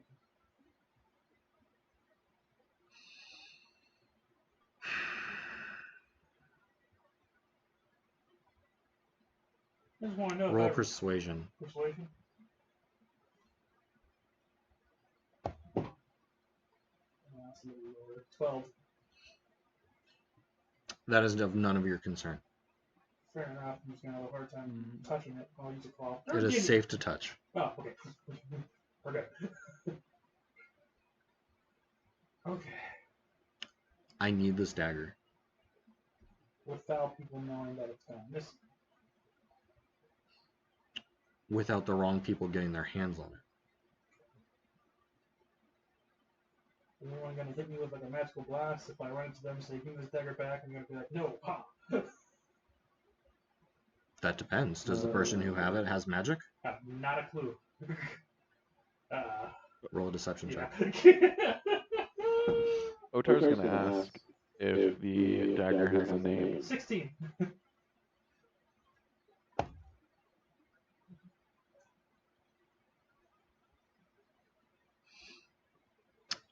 Natural 15. Mm-hmm. With +3. Hmm. He does not believe you. The Oh. dagger does not have a name. Okay. The dagger is not named. Hmm. But the engraving is what will get me in trouble. Is it easy to decipher engraving? We talking Dragonborn? It is common. Oh, it's common. Oh, Wait, no, sorry. It is not common. It is gnomish. gnomish. Okay. So we keep out of those things. I don't think I speak. I just wondered at the magic part because apparently Ohtar got bewitched by her. So if she has magic, if she had partners, because she could take this crate out herself, it was a 2-man job at minimum, then another person could have magic, or if not her. Let's not get blasted that way. I take it you already have your men scoping all of Altanova. Safe to say that they're not here anymore. Oh boy, that's widens the search to the rest of the town. Huh. Just want to make sure you know exactly which one I'm talking about, right? You know what I'm talking about. The dagger or the... The dagger. No. You gave it to your sister.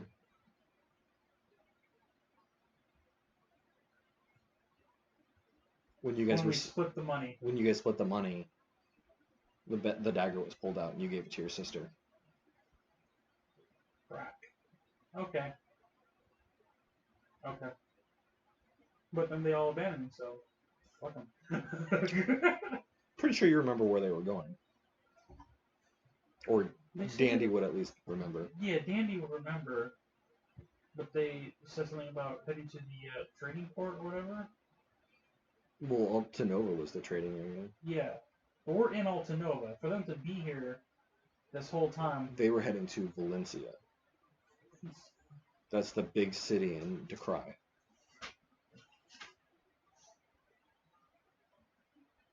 If you actually look behind your left shoulder, you can see it. That would be your right shoulder.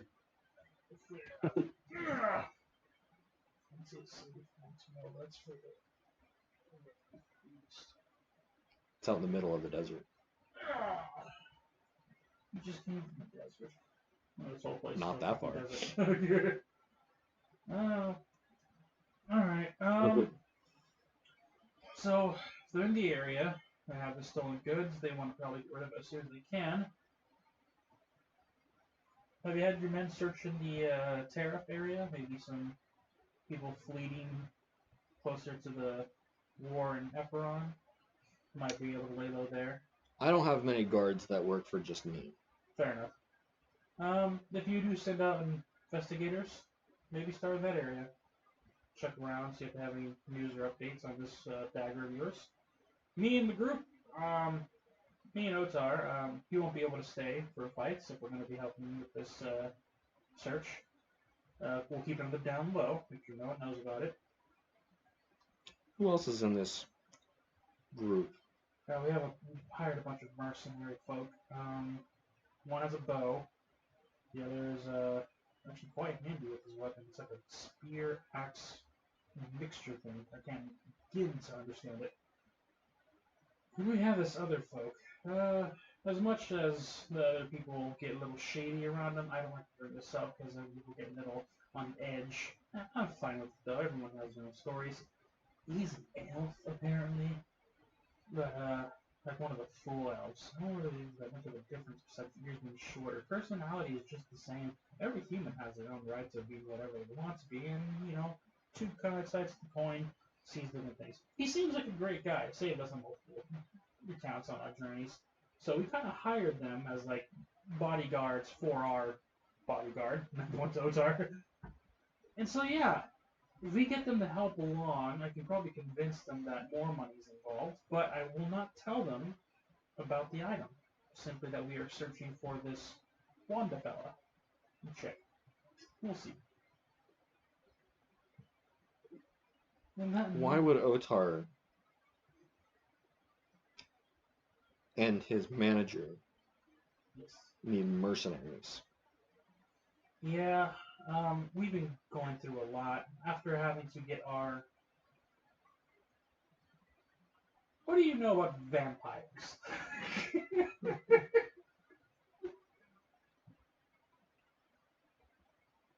I've heard of children's tales. Tales always come from somewhere. In this case, they came for our necks. So on our journey through Terra, spread the word to the higher-ups if they want to be on guard. We've had a little run-in with a few undead vampire beasts. We got hired for a small little gig, is how we met the mercenaries, fighting some undead skeletons, which led us to some vampire naked. Too bad she was trying to kill us. And they slaughtered her. So when we found out they were capable and there were dangers on the road, we thought, you know what, we'll travel with them for a while and keep us safe. And we will travel some great distance, help another person get more money, help Ohtar get his riches. And we ran into another vampire, so they were getting less and less uncommon, which is more terrifying than I'd like to admit. We then met some other lady who warned us about possibly more undead vampires underground in a lava cave, not too far from Terra. That scared the hell out of us. But we also had to search the caves for some rare fire flowers. We didn't really get much out of it. But then we ran into some more vampires. And, yeah. Chased that sucker down, tried to kill that one. Mercenaries did most of the work. I watched from a distance. Going down this crazy water slide to a lava pit where we fought this undead self-proclaimed devil god. Ohtar finished him off, got a sword out of it. Congrats, buddy. And followed into another underground building where we found two more vampires. So, and then we climbed to the surface and found our way back here. We haven't really used the passports that were given to us. So this has been a hell of a couple of months. Weeks. That. Felt like months. Sure as hell felt like months. I was gonna say we've only taken like 4 long rests. Yeah. So isn't that like 4 days we've been Well, gone? we're not including travel time to get to certain areas. Yeah, you guys have been together for about 2, maybe 3 weeks. Yeah. Okay.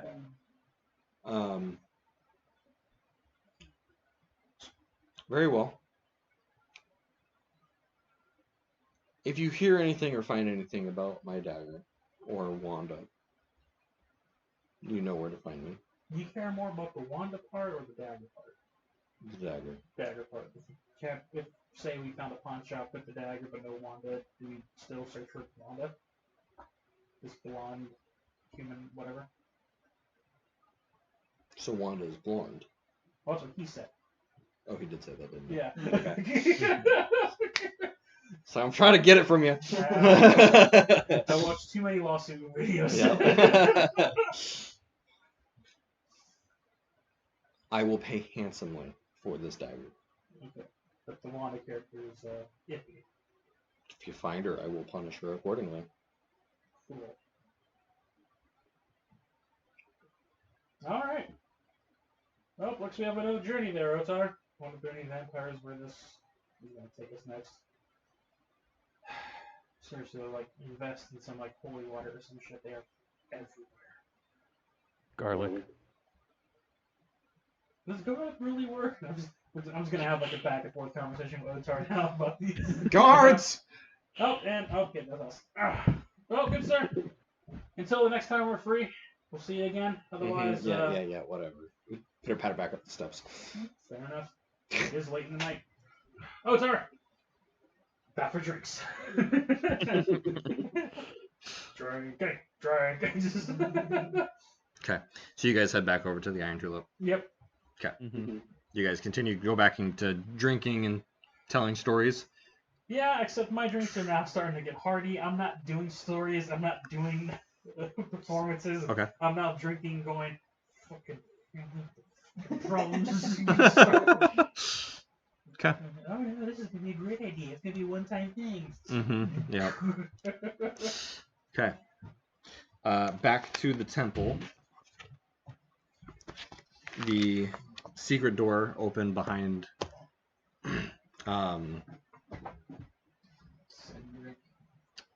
behind Cedric's desk, or his bedroom, his office. As you guys walk in, there's weapons and armor hanging off of the walls. In the center of the room, there's a large desk with a map of Mittalon across it. There's these small little toothpick flags hung up in random places. They all have the eye of the Helm on them, and you recognize that there's a pin in Glish, there's a pin in Calpheon, there's a pin in Altanova, there's even a pin in Duvencrane. The pin in Grana was knocked over. The pin in Ardroxia has been knocked over. And a few other places scattered around the map. I'll pay attention to locations, but those are probably like temples.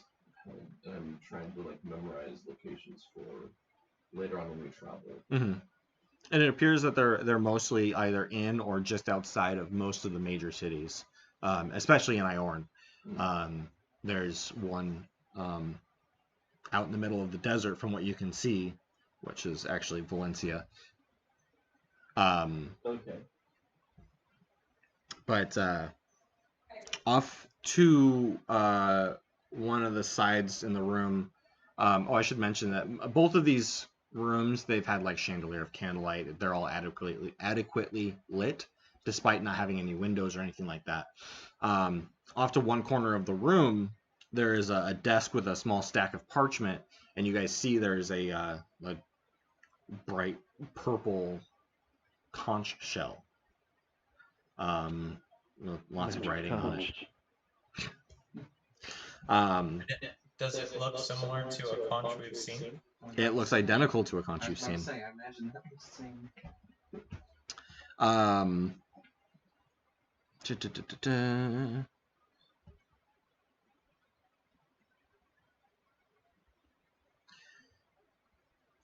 He walks around the map, and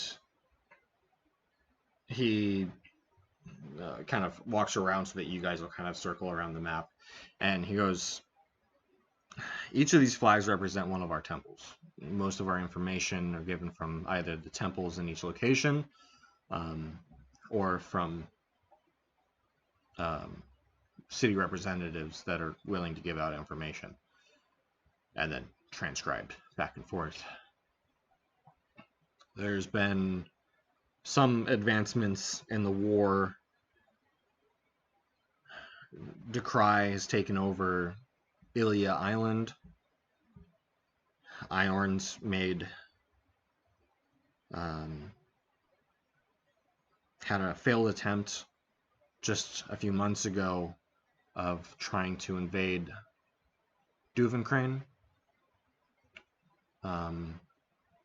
They were stopped by some sort of creatures between the Tisha ruins and in the Crow's Post. But I keep track of all of this. That's not what I wanted.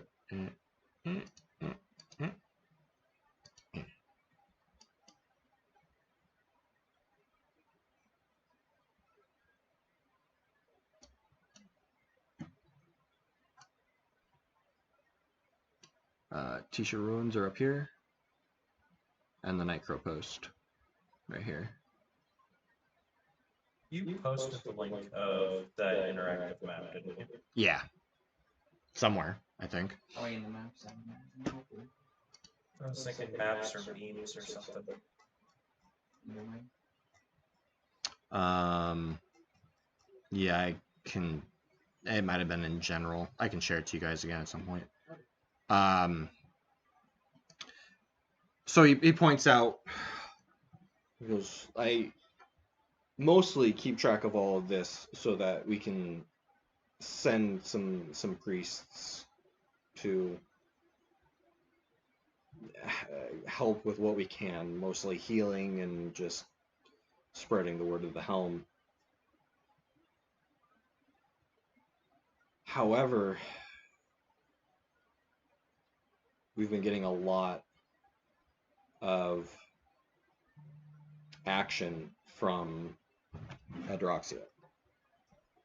We also. Sorry, what was the last thing he said? You were pointing out things on the map. Nightcrow Coast.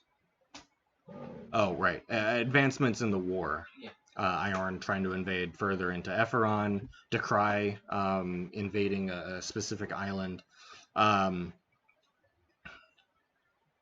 to keep track of all of this, but also try to keep track of any movement on any of the original Titans from the war. Only a few of their bodies were ever found afterwards, and many of them are still out there. It's been relatively quiet. Titans? Dragons, treants, constructs, the Things that attacked each. Right, yeah, there was the rumors about dragons and such. You were talking about attacking Elf City. it's the same thing of your dreams. Draxia got leveled by dragons and things. Your dreams are of the day the war started, Right. and it's all of the cities being just demoed essentially. Dragons and constructs.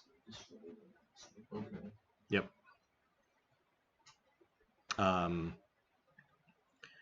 The closest thing that I've found to anything revolving the Titans is, and he points to the table with all of the scribbles, are this conch. Every once in a while, I hear something speaking through it. And he grabs the papers, he grabs the conch, and he sets it down. And you guys see the writings in common, but it's all gibberish. I don't know what they're saying. I speak 6 different languages and I don't know what they're saying. What languages do you speak? Common, Elvish, Dwarvish, Gnomish, Infernal, and Draconic. I have no spells that can help with this. Is it possible they're speaking in Sylvan? I suppose most Sylvan has derivatives. Derivatives. Derogatory is like, Yeah. it's like Elvish is how English is to Old English. Yeah. There's a lot of similarities where if he was trying to transcribe it, he would be able to get probably the gist of it. Elvish is a derivative. Yeah.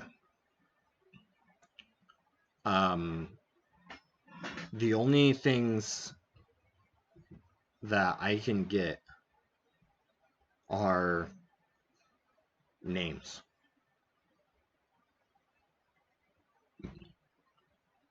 What are some of the names you've heard? K'tum, Zarka, Karanda, Quint, Maraka, Nover,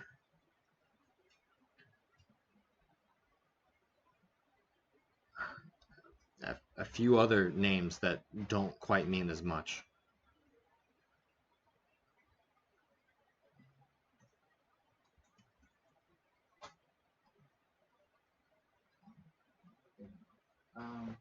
Have you seen, or have you heard any names? Have you heard Marnie or Nox at all? I've heard of Nox. What were the names of the names he's been hearing that you just listed up? I got Katoon. Katoon, Zarka, Karanda, Quint, Maraca,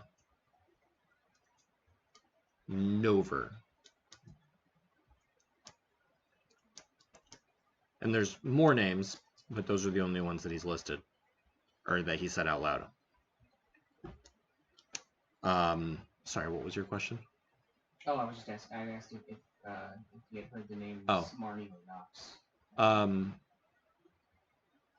I have heard of Nox. And hold on. He steps back into the other room, comes back with a book, and he starts flipping through it. It's interesting. Marnie is a nickname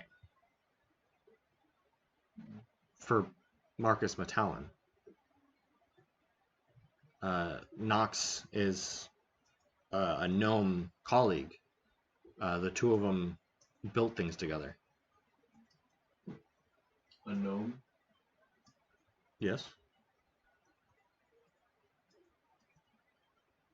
Did we ever get a name for that gnome that lives in the castle that Mittalon now used to? I think we ignored that. We ignored it? We didn't get a name, did we? No. We just got, there was a weird gnome living in that keep over here.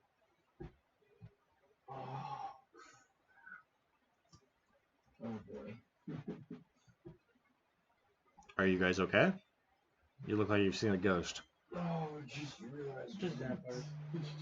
We've seen everything besides a ghost just about at this point. Yeah. That can be arranged. No. Just,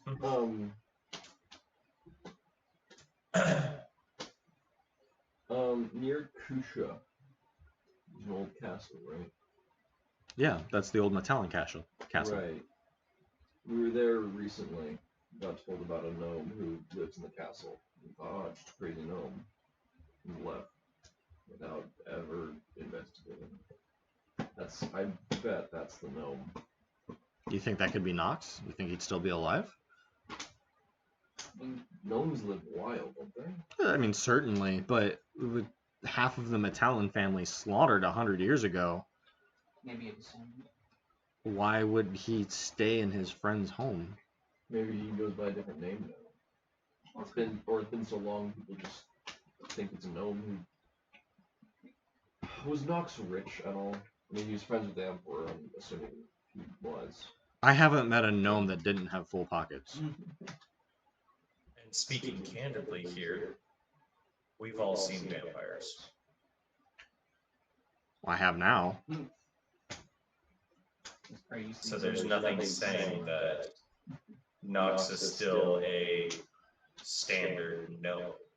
That's true. He could be a vampire gnome.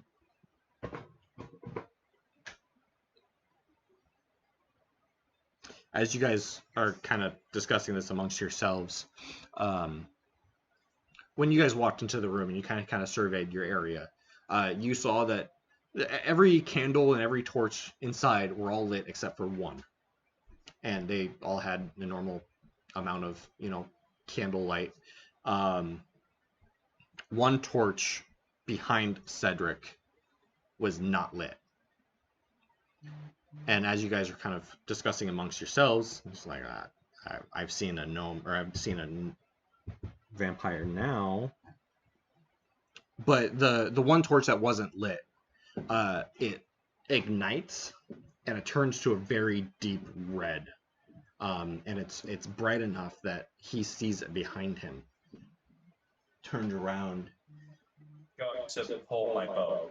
That's a just not knock an arrow yet. Just instinct. Just something changed that none of us were expecting. So I got my bow out.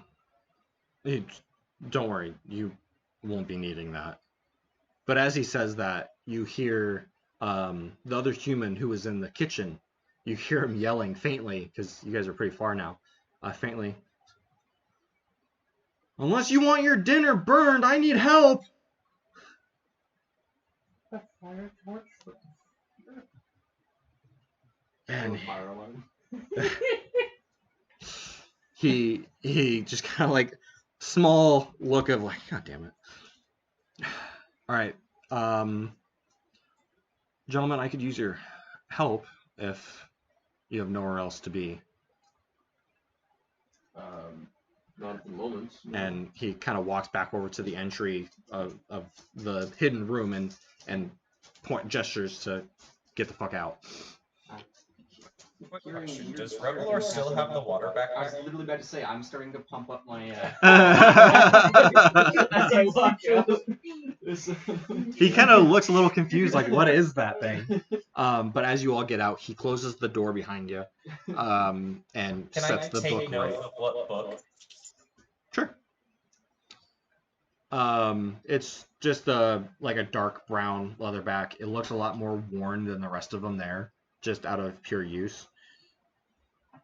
And then the few books next to it are obvious. They're not obviously, but they just appear to be pretty fake. On touch, they're just wooden. You actually take the time to. Yeah, to investigate it. But since you've seen it, you know what you're looking for. So the next time you touch it, you know what you're touching. Right. So he goes and he looks over to Revalor. You're gonna see something you don't like. I've seen a lot of things I don't like. But fair enough. Thanks for the warning. Escorts you all out of his office and leads you to the room that was on the same side of the hallway as the kitchen. He unlocks the door, opens it. You guys can head inside. You do see that the wheelbarrow is empty back in the shaft. And as you guys take a step into the new room, the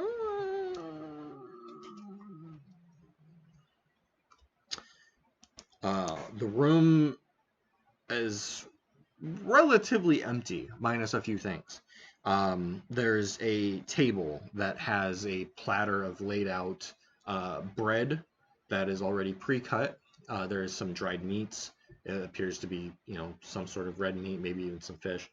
There is a barrel with ladles, a handful of ladles hanging into them. On a shelf above it, just barely above it, you see one of these cloudy green crystals with the diodes through it. His is got a kind of a blue glow to it. The gem itself is green, but his is kind of glowing blue. And as you all head inside, he closes the door behind you guys, goes over to the crystal, and he pushes the diodes together. And you watch as it starts to trickle some water, and it begins filling up the barrel.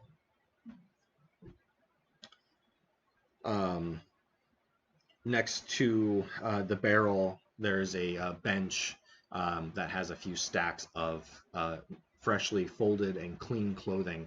Nothing very special, but just some robes, enough to cover yourself.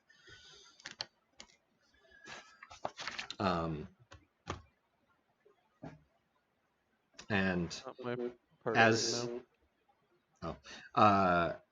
after he pushes the diodes in together, you see the water. He's kind of setting everything up. Really? You see in the absence where there's nothing in the room, clear as day, there's a large white circle with glyphs in the center of it, and the center of it begins to glow, and you watch as the whole thing starts to shine. All the glyphs start to light up, and in a bright light, 5, 10, 15 humans appear out of thin air. Immediately, you see them. They're dressed in rags. You hear the heavy breathing. There's a child crying, and you hear chains just shuffling. As soon as they apparate into the area, a handful of them lock eyes with the plate of food and the barrel being filled with water, and they just rush over and start shoveling their faces. You watch as Cedric pulls two leather gloves out of his robe and puts them on, and each glove has a like a yellow golden gem on them, and he pulls out a lockpick set and begins at the first person who comes up to him and starts unlocking collars and handcuffs and chains around their ankles. Are these people from Adroxia? Most of them, yeah. Oh. You notice that the few that didn't rush up to Cedric and the few that didn't rush to the food have a look of terror. And they're staring at Revalor.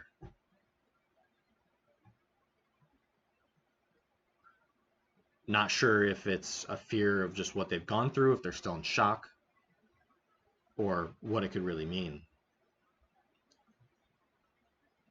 But he gestures to another bag or two of lockpicks. If either of you guys are good at this, feel free to try. He unhooks a collar and he throws it into a wheelbarrow that's off on the side, and takes the next 15 minutes unchaining people. Everyone's Give it a starting. shot. Sure. What do you want me to roll for it? You don't have to roll for it. You can just say that you're helping them. Okay. One way or another, they were getting out of the chains. I just Yeah. rolled for perception and did pretty well, so I'm gonna say like I think I'm better off if I stay far away from everybody. So Connor would help them. I think I'd do more harm than good, honestly, if I got near anybody at this point. Connor isn't good at lock picks, but he'll help dish up food, Mhm. heal anybody that's wounded.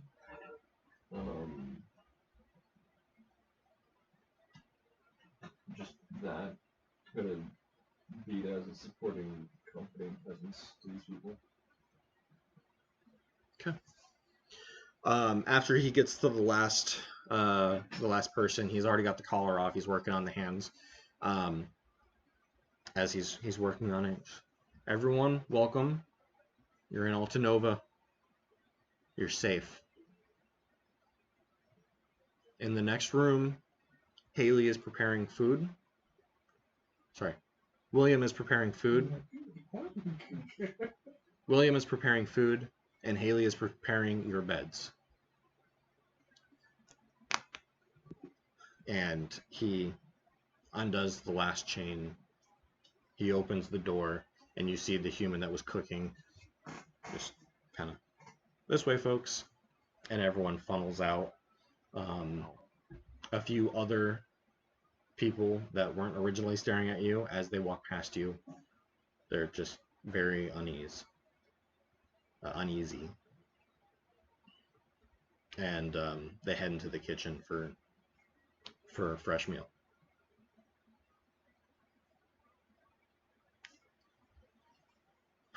Over the last 2 months, since the king of Adroxia has fallen,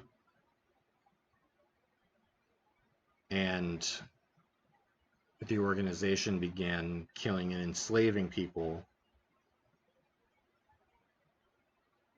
some people of the Duvencrane Temple have escorted those that they can to Duvencrane to teleport him here. It's dangerous, but we have to protect those that we can. Yeah. Cedric takes the wheelbarrow full of chains and collars, walks out of the room, and heads towards that shaft. Opens it, pulls your wheelbarrow out, and puts his in there and steps in.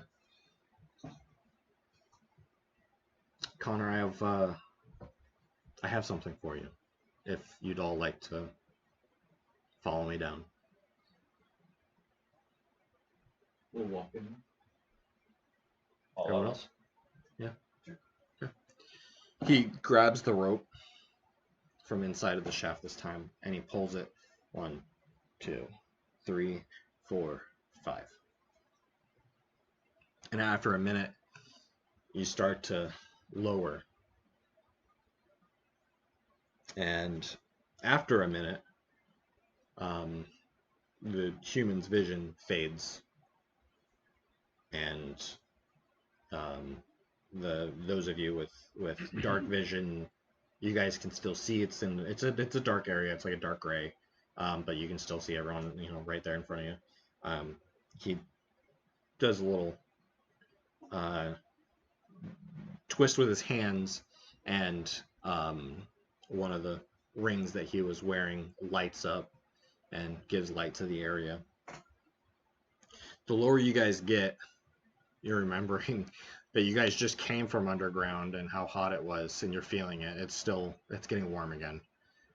As you guys get down there, and it finally lands, he opens the door and pulls the wheelbarrow out into a large cavern with stone laid out in a circle, and in the center there's a stream of lava coming straight down, and it's being funneled into a forge, and you can see there's some weapon handles inside of the forge, and moving around is a very large black mass. If it wasn't for your dark vision, for those of you, if it wasn't for the dark vision, you would think that this was just like a void that was just moving around. And Cedric speaks up. Good evening, Doran. I've brought some trusted friends, and Connor amongst them. The mass turns to you guys, and you see it's got huge silver gauntlets. His boots, very similar design. A clean white loincloth covering his lower half. Not wearing a shirt, but with golden paint across his torso. All coming down to one point, and it's the high eye of the Helm. And what you see is a very dark, very black half giant.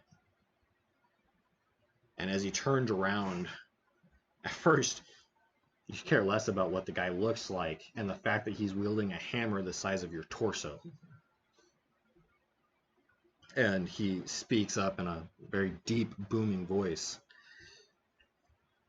Welcome, Connor. I heard you were coming for quite some time. Yeah, it seems like a lot of people have been told about me arriving. Who are you? My name is Doran Morgrim. Doran Morgrim. Right. I am a smith. Seemed like a good one. I think so. I was sent a design from Kardash.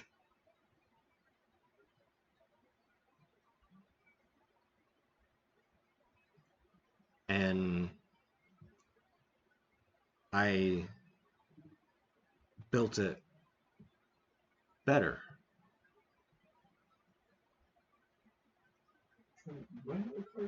Kardash was the hairless dwarf that built the crow's beak. Right. Okay. Yeah. Oh, what is it? And he sets his hammer down, and it looks very like graceful as he sets it down. You guys feel a small rumble as he sets it down. Just walks over to a weapons rack, and he pulls to him a frickin' toothpick, but he hands you a new crow's beak. This one is feels weighted the same, very beautifully made, with your class and your experience. You quickly get that this is silvered. The same, much more intricately made, has the eye of the helm in the center of the hammer. The socket, however, is empty. My crow's has like a ruby or something in it, right? Yep. Can I take that out and move it? You couldn't, but it could be done.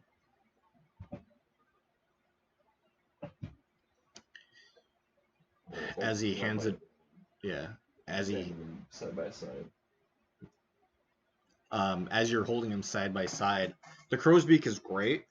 It's very, I mean, it was made well enough to work. Mm-hmm.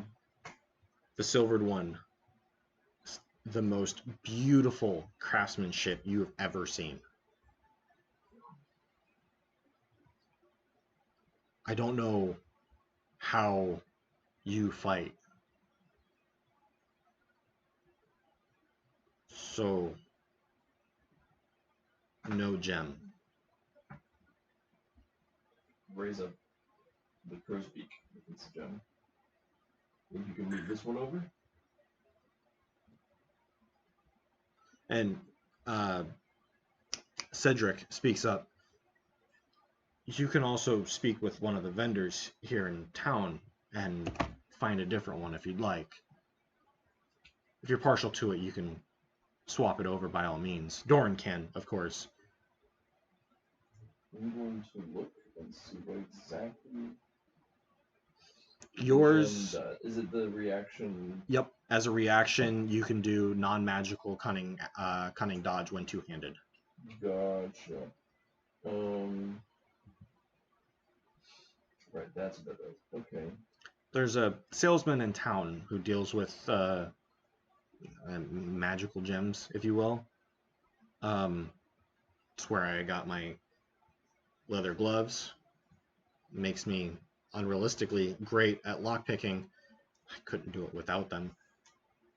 Yeah, I guess I can go shopping for them. Always good to look at your options. Definitely. What's his name? Yeah, what's the gem merchant's name? We'll get back to you. No, I'm kidding. I've got a list of names right here. Spaghetti. I'm gonna pull out my bow and also point to the gem and say, I also could be using a different gem potentially. Looks like it's the same crafter.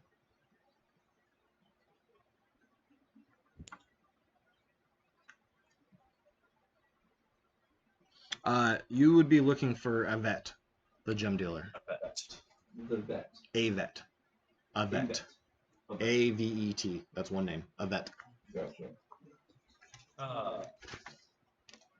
Would he also be able to teach me how to properly remove the gems and replace them? I don't know. I know that it takes quite the skilled hand.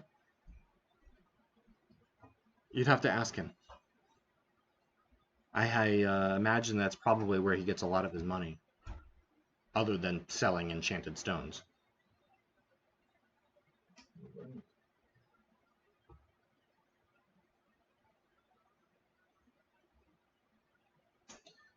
Dorn kind of grabs his hammer again. You go to pit. You make Dorn's name best again. To pit? Cedric's. There's a fighting arena around town.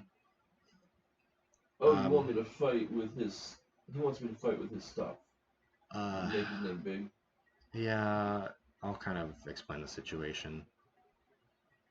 Well, if he just made me this thing. Mhm. I didn't even know he was doing it. I can pay him back by helping his reputation. He would love it. I have no problem with that. Dorn has some history with people fighting with his weaponry and his armor. A lot of people have tried to copy his work. Sell it for more, sell it for less. And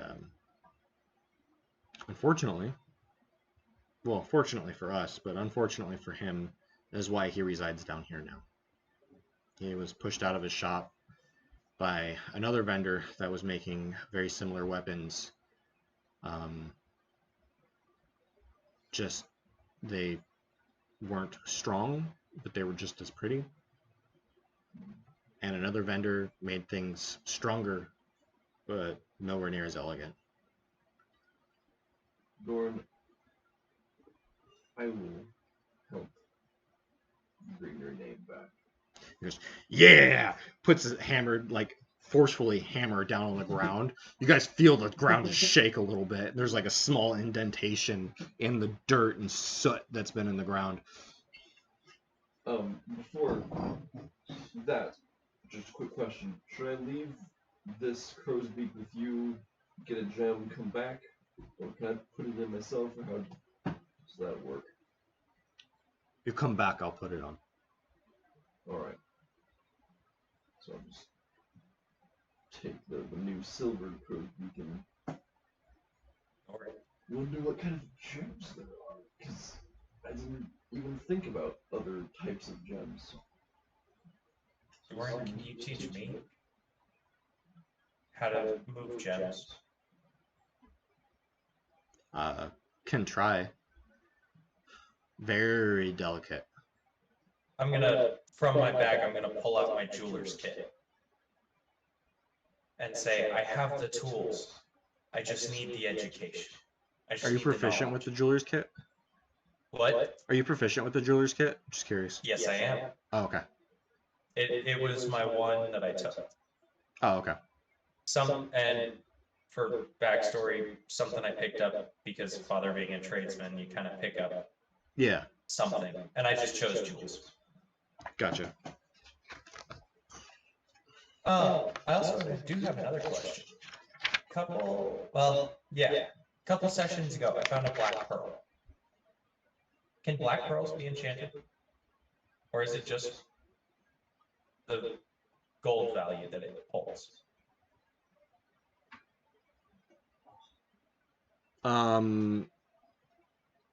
It could probably be enchanted, but pearls are typically just used for income.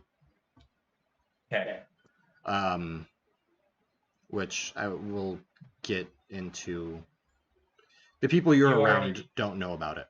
Don't know. You already gave me the value of it, so I wasn't sure if I could use, if it could be potentially slotted, but. Right. It's a combination of I'll have to think about it and maybe. Okay. Because the gems that are used, there's specific gems that can be infused. Then there's also different gems that can be manipulated, Okay. which is something that 2 of the other party members will encounter when they fidget around with them.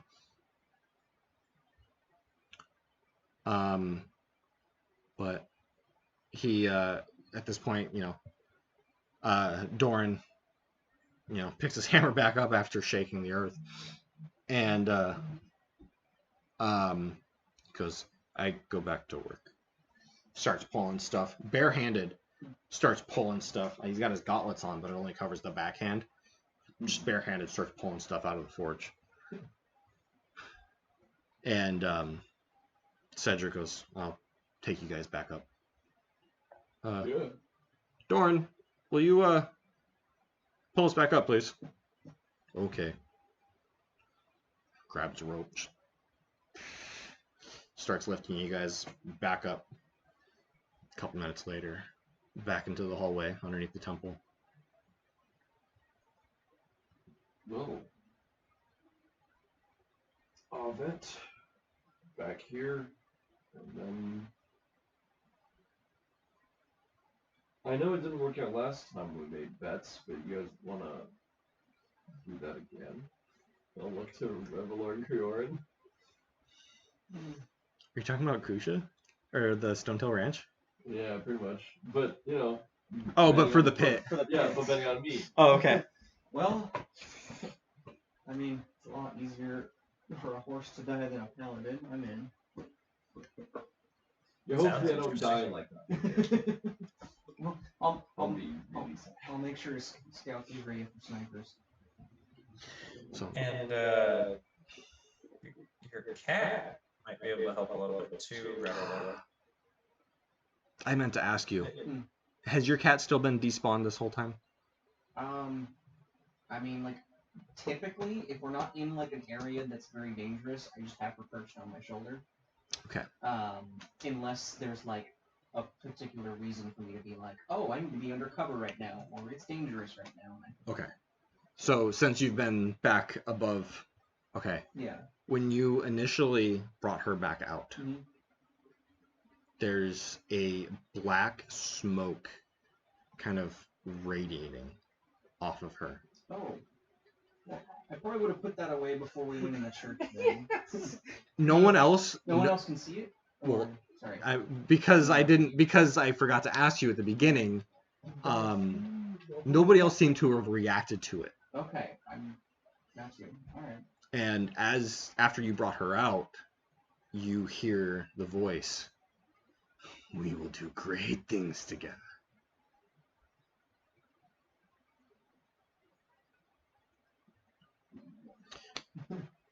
Cedric asks you, do you guys need a place to stay? We have 2 friends that were looking for an inn. And There's a few inns. Do you know which one? They're within 120 feet by any chance. Probably No. not. Yeah. I don't actually know. Do you- They said they're going to go look for one of them, so I guess we're gonna hit up a few places and ask around. To be fair, I did walk toward the lower district. Yeah, lower district area, but don't really know. Yeah, that's the last place we saw you heading, basically. So. Well, Cedric was like, well, if they seemed that they were going to the nice part of town, you could try.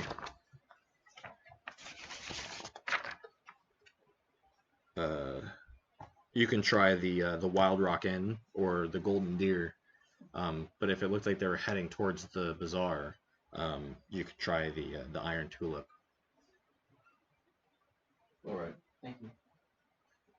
Dandy likes his fancy stuff. So let's try the fancy places. Okay. When you leave the temple, as you guys head back upstairs and begin, Oh, I'll quickly say, where is Avast?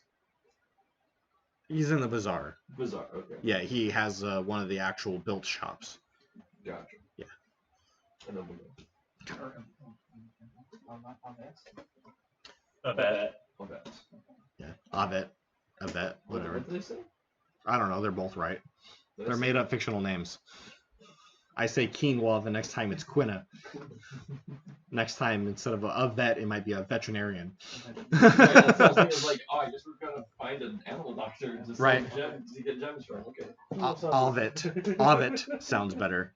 It's like a magical griffin that passes kidney stones, and those are magical gems. It's like, okay, well, don't tell me how they're made. It's man. like critical role. You know, Kraken poop is magical. Yeah. You know, the lodestones. Right. It's magical. Man.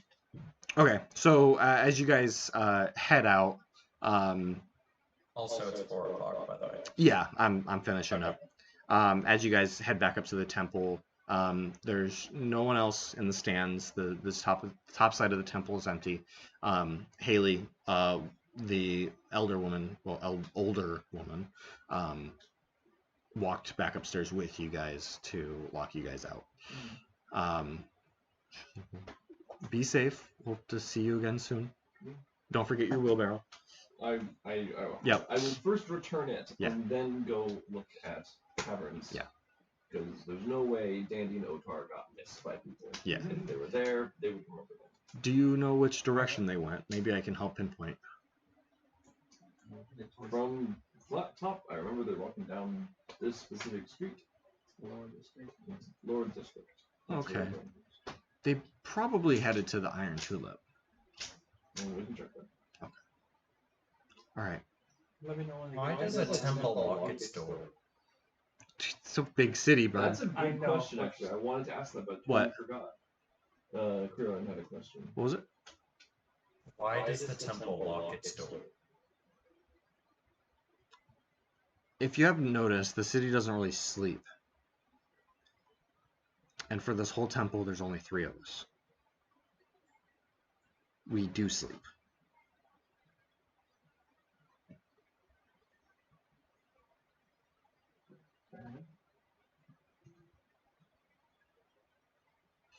You also gather that because there's only 3 of them, it's probably why Cedric hasn't gotten around to get to Kusha.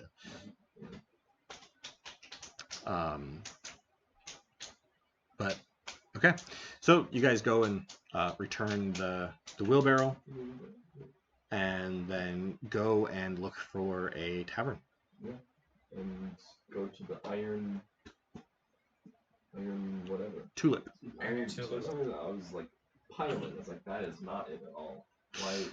I was thinking, flowers, and I was like, oh, which one? Where at this point you find Ohtar and Dandy drinking.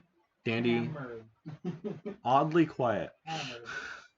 I'm hammered at this point. Walk up and put a hand on both their shoulders and say, you know, I was actually expecting like a bar fight or something. Oh, I guess I should have let you know when they were in range. When they got within 100. I don't know if you would know though. I just have to point and know the creature I am talking to. I know Connor. Okay. So as he's drunk, sitting there for like an hour, Oh, waiting, he's the just no, pointing. I'm just thumb because I have to point with the finger. A thumb toward the door, Yep. just shooting out up to the 120 feet until Connor's within range. Yep. This is the 75th method. Connor, get over to the Iron Tulip. It is not a flower. It is an inn. You bastard. You can reply to this message. Without replying, I'll just look to Kriorin and Revalor and say, Danny just contacted me with the 75th message. Methods. He's in the Iron Tulip, and he is out of his mind, bro. We should go. 30 feet. It's been a day. We should. After him 30 feet of walking, no reply. So he's about. This is the 76th message. He's like almost. He's about to walk into the bar. I need your holy presence. Hurry. I have money. You'll hear in your head, You can reply to this message. you'll hear, Shut up, Ohtar. what kind of money? as a hand gets on your shoulder. Ohtar, from your perspective, you just see Dandy turn around to nothing and go, Connor! Just fall over to the floor. And at this point, I'm probably out. There is a tower of, I'd say, at this point, 10 drinks of ale I just stacked up, All right. so I'm out. So, you guys think he's okay? Well, the place hasn't burned down yet, so it can't be that bad. Can't be that bad. Ohtar, how is he? By the time you guys arrive, if Ohtar didn't pick me up, I'm on the floor next to the bar, as Ohtar is still fine, because I am half his weight in constitution. Ohtar's been drinking his fair share too, though. Yeah. And he's been given a lot of free drinks. But I'm out before Right. you, Yeah. I don't have just as much constitution as you, big guy. Awesome. This is where we're going to end today's session.